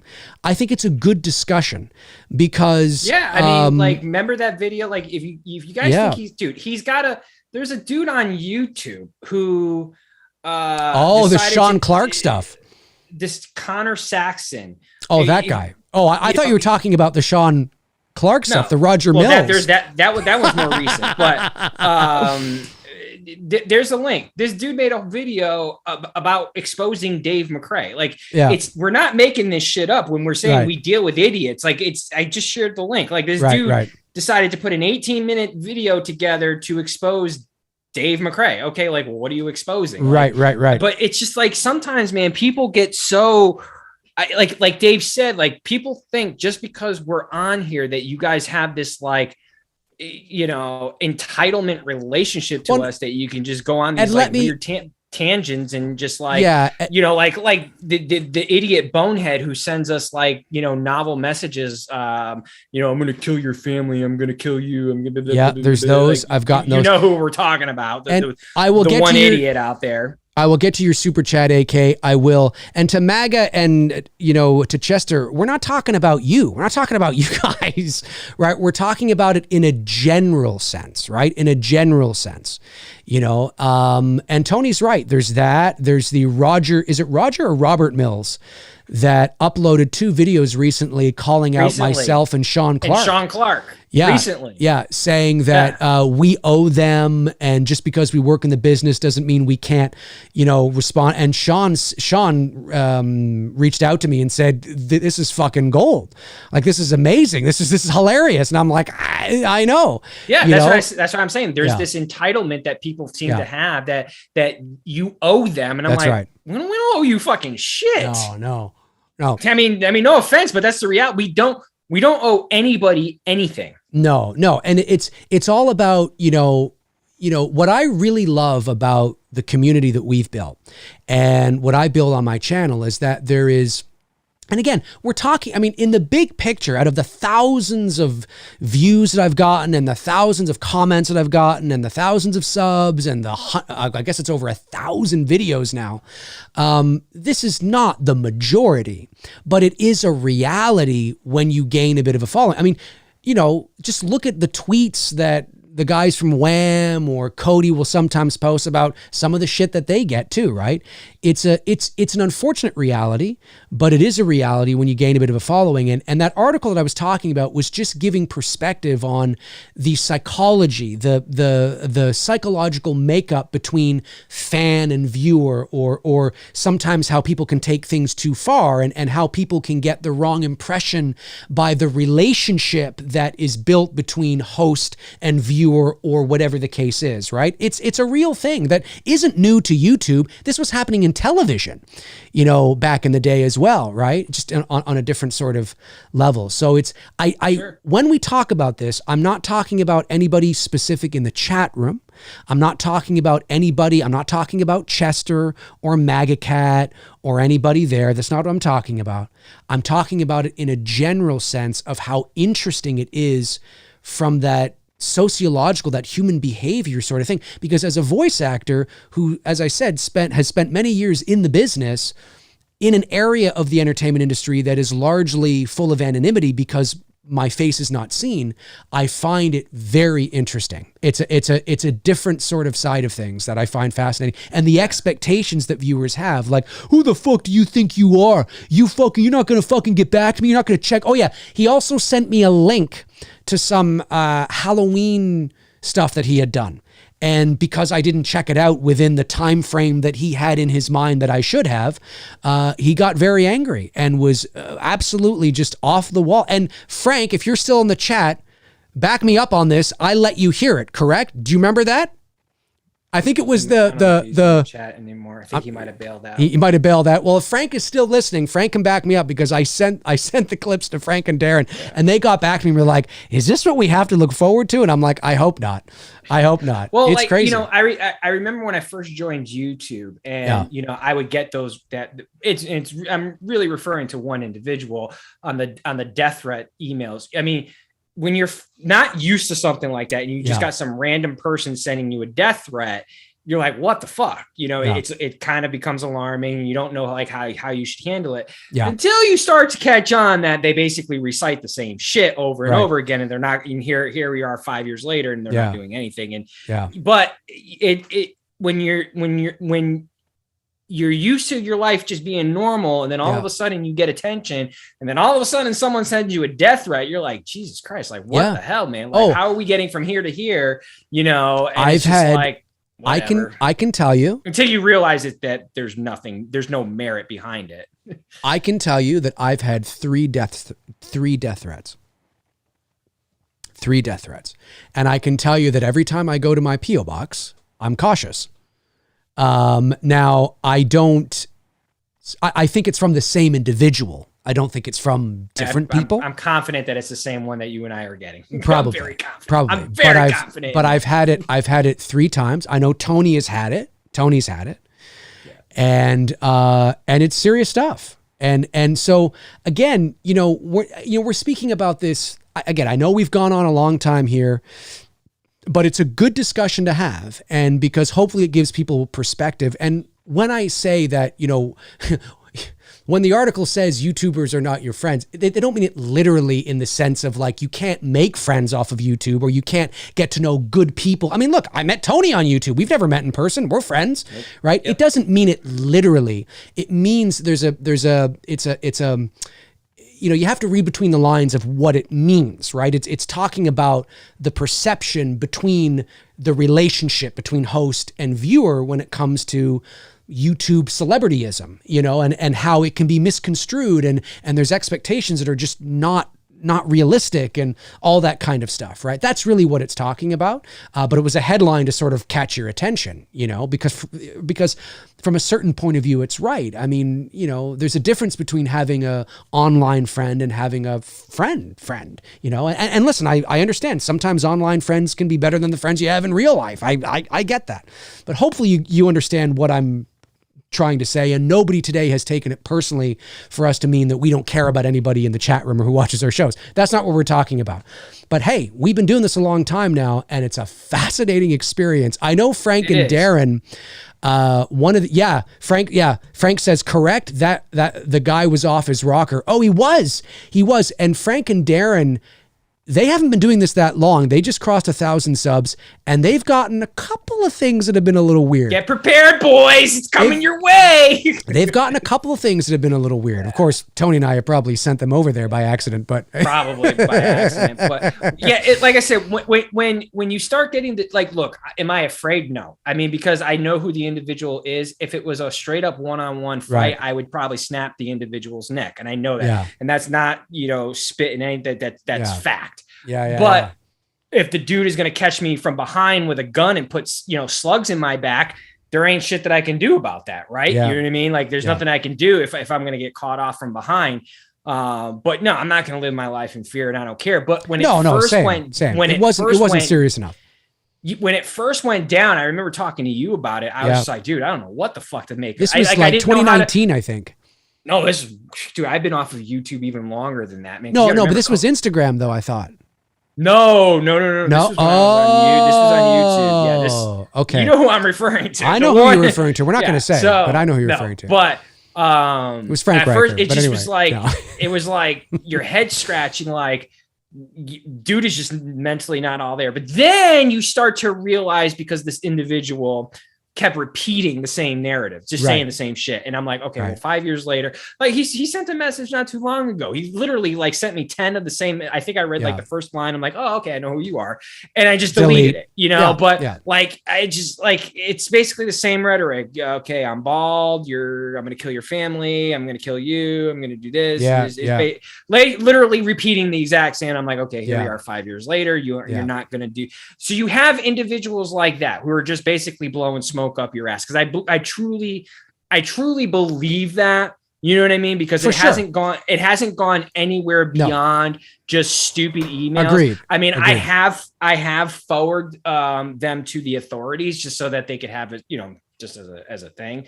What the authorities are doing with that, I don't know, but then I ultimately just delete them from my junk box, and that's it. You know what I mean? I mean, because like you do have to also be like, you have to be careful, you know what I mean? Like, and I would tell most people, like, never take death threats lightly in this day and age, because you just don't know where you don't know who you're dealing with on the opposite end. I do believe, though, in this case with this individual, that they're not ready to give up their life of being able to troll people, that they're not ready to go and spend, 50 years behind bars being someone's little girlfriend. I don't think, that's why I don't believe that they would do that, because there is consequences with every action. You can say you can talk a lot of shit, but actually committing the act, I don't believe this person would do that, because they would lose everything. And prison won't treat that individual kindly. Not as scrawny and little as this individual is. No way. No, I agree. It's a fascinating discussion, and I'm glad we had it. And hopefully, some people out there that are watching live, or maybe even watching after the fact, if they make it this far, if they watch the whole fucking thing, we're almost at 3 hours now. But hopefully it gives some perspective, because it is I love the show. I love hanging out with you guys, and like I said, 99% of the time, everybody is great. Everybody's great. There's no issues. Everybody's great. But the longer you do it, the more you do it. And there are people that, especially me, because, I can understand that I, can come across a certain way. And of course you either like me or you don't, or, sometimes that can happen. But I always find it funny, the level of expectation that sometimes people have. And, that was one of the reasons why very early on in my YouTube career, I made it very clear that this is how I'm going to operate. And some people took that as I was being a dick, but I wasn't really being a dick. I just wanted to make sure people understood and had realistic expectations. But thankfully, what we've talked about here, like I said, is in the extreme minority, but it does happen, and it is crazy. And like Don Wilkes, I mean, this is not even just, this is just, I will get to the super chat. Don't worry. My own, this, I've always been this way, but like Don Wilkes said, thankfully we have the Second Amendment and Smith and Wesson close by, and I can't agree with you more. Well, there it is. There it is. Just don't put that in the hands of Alec Baldwin too soon. Yeah. No, I always have one within arm's reach of me. In separate areas in the home, just in case if I ever, I mean, it's my sense. It heightens my sense of security. Heightens my sense of good. That's what it's all about. MAGA Cat says, maybe you shouldn't make fun of Jesus if you get death threats, Dave. Hey, listen, Jesus and I are tight, and Jesus likes when I tease him, okay? Jesus fucking loves when I tease him. He's got a great sense of humor, the G's guy does. True. It's going to be people right now going, "Ah!" Oh, calm down. Just relax. William I. Jackson, Jax9 Jr. says, I want to do a review on your film, It's Me, Billy. Well, knock yourself out, man. Go ahead and do it. Good, bad, whatever, however you feel about it. I can't control what you do. AK Channel TV sends in $4.99, says, once I saw The Undertaker at my sister's volleyball game. I wanted his autograph, but my dad told me not to bother him. I didn't understand back then. Well, I mean, again, it's circumstantial, right? I mean, it all depends on what somebody is doing. If Paul, no, that's, what's the Undertaker's name? His real name? Anyway, if the Undertaker is sitting waiting for a bus, not that he would be waiting for a bus, but I'm going to the extreme to make a point, then he probably, and nobody's bothering him, like nobody recognizes him, then he's probably okay if you go over and go, hey man, what's going on? But if he's sitting having dinner with his family, or he's shopping and he's talking to his wife or whatever, yeah, it's probably not the best time to do that, right? So it's all, I'd it's be all afraid he'd choke circumstantial. slam me if I bothered him. Well, that's just it. But it's all circumstantial. It's all circumstantial. That's what it is. But it's interesting. It's definitely interesting. I've learned a lot working in the business for as long as I have. I've met interesting people, and yeah, it's it's just interesting. It's just very interesting. Very interesting, to say the least. I'm say beyond YouTube. It's interesting. Yeah. All right. Well, we're going to wrap this up soon. We've been going for 3 hours. That was about a half-hour conversation, but it was a good one, though. It was a good conversation, and I'm glad we had it. Zach Axiola says, Dave, I don't know if you grew up watching either as a kid, but if so, what do you consider the more iconic kid show, Sesame Street or Thomas the Tank Engine? Well, for me, it'd be Sesame Street. What about you, Tony? Never watched any of those. No? The shows I watched, so pre-horror films. See, the shows I watched were like the Munsters, the Addams Family. But then I watched more of like live action stuff in the 80s, like Airwolf. I was a big Airwolf fan. Knight Rider, a little bit, not so much. A little bit of the A-Team here and there. Trying to think what else. Like I'm trying to think like early 80s stuff when we were little kids before TGIF, because that obviously we all were watching that. I got you. In that run. I never really was into like the Sesame Streets, the The Greatest American Hero. That was another one I was really into. That. Believe it or not, I'm a walking on it. Yeah. I didn't watch that show. No, I know the show, but I didn't watch it. I loved that show. Like, so those were the shows that I was really more into. I've said this many times. I've never really been into really animation cartoons other than like South Park. I mean, really that's about where it, I got you. I did the little bit of the Simpsons when it first came out, but didn't really hang in there with it. South Park is probably the consistent animation. I'm trying to think, is there anything that would fall within that like children's category that I watched? But see, like you did all that stuff. Like you did the He-Man, I was into He-Man. I wasn't into I was into He-Man and Ninja Turtles. That's what I was into. That's right, Ninja Turtles. Yeah, I like Transformers and I like G.I. Joe, but I really wasn't into Transformers. I mean, I know it, it's iconic. I mean, but when we were growing up, right, you're either a He-Man kid or a Transformers kid. Some people were both. Bruce was into everything. He was into G.I. Joe and Transformers and He-Man and Thundercats. Oh my gosh! I wasn't into Voltron, which was like the Power Rangers before the Power Rangers. Yep. It's good stuff. Yeah. Nathan says Dukes of Hazzard. I like the Dukes of Hazzard. Oh, Dukes! I had everything. Like my bed. Same. I had bed sheets. Dukes of Hazzards. Yeah, I totally. Knight Rider. Yeah, Knight Rider. I never really. I mean, I watched it, but I wasn't into it like I was Airwolf, Dukes of Hazzards, and some of the others that I've mentioned. Gotcha. It's fun stuff. It's fun stuff. There was a childhood. There was a question. I forget where it was. I don't know how long ago back it was, and I wanted to answer it. Somebody had asked me something about the. True. All right. Someone's going to call me out on this. Yes, you're right. No, you're right. I do watch the Batman animated stuff. So yes, before you say it, I know. Cool. I realize it. Yeah, I know. All right. You always talk about the Batman. Yes, you're right. You're right. Cool. I watch all the Batman in it because that is my one exception to the comic book world is the Batman stuff. Right. Even though I couldn't tell you half the shit that's going on half the time. Yeah, no, I get it. William followed up and said, I just want to say It's Me, Billy is better than the 2 Black Christmas remakes. Well, thank you very much. You mean you just want to do a video where you talk about that? Well, yeah. Or you're just saying that to me now. Like, either way. Like you want him as a guest? Like maybe he wants you as a guest? No, I think he just wants to talk about it he just wants to talk about it. He just wants to do a review on it. So I say, knock yourself out, do a review on it, and talk about it till your heart's content. If anybody wants to talk about it at this time of year, please do. The more exposure we can get of the film and more eyeballs on the film, the better, obviously. That would be great. All right, Tony, we're at 3 hours. Do we get any more super chats? I want to make sure we don't forget anyone. I don't believe I missed any super chats. You sure? I'm pretty sure I did not miss. I'm scrolling through to make sure. Okay. Yeah, I don't think I did. I think. Oh, I did miss a super chat. Ryan McClellan. Ryan McClellan, I think. $10. Hey, Dave, you'll probably hate me for asking this. It's a good thing I caught this. But I have to know any update on It's Me, Billy Part 2. I was blown away by your movie and pray for a second part. Well, next week. It's coming out next week. No. Can you imagine? It was a secret filming project. Can you imagine? People would lose their minds. I wish I could have presented that. No, there's no announcement yet for a Billy 2.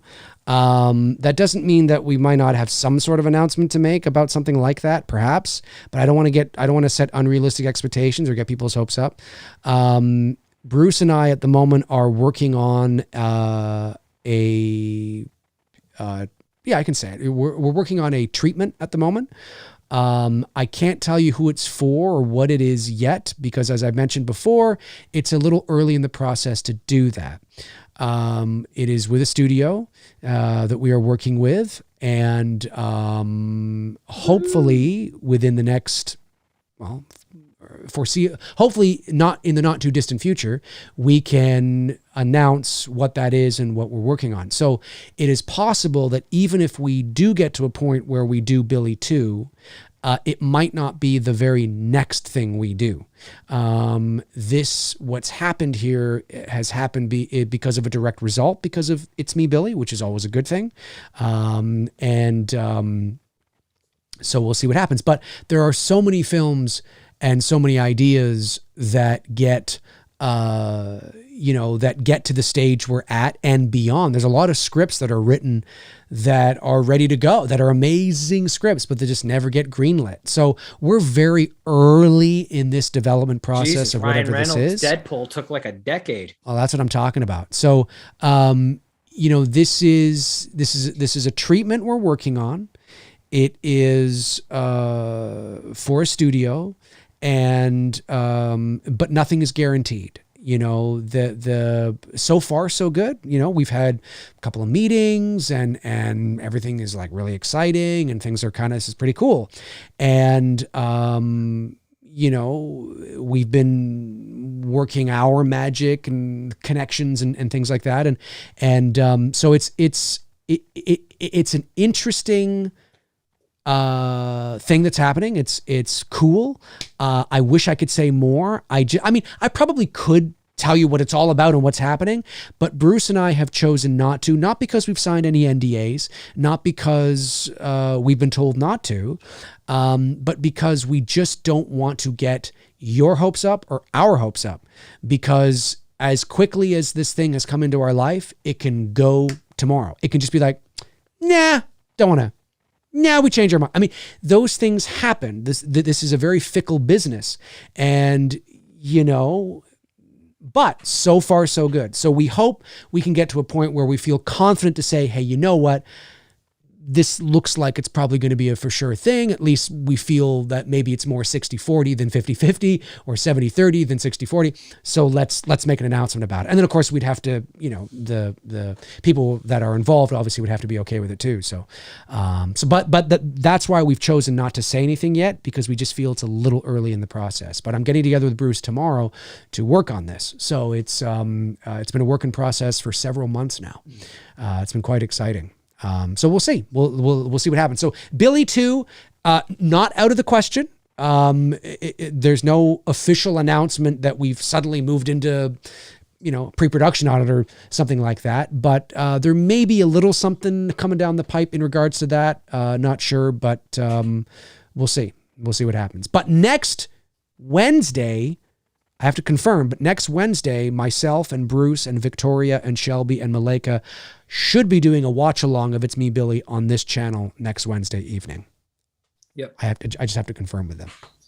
And we're going to try to do The Matrix between now and before the new movie comes out. Hopefully we can. Yeah. I'm not sure if the schedule is going to allow. Yeah, it. it's just we're trying for it. Yeah, we are. It's just been crazy. I didn't realize it was going to be this busy. Last December, it wasn't this busy, which is good for me. It's good that I'm doing all sorts of, ads and spots and VO and things like that. I as an actor, I like to work.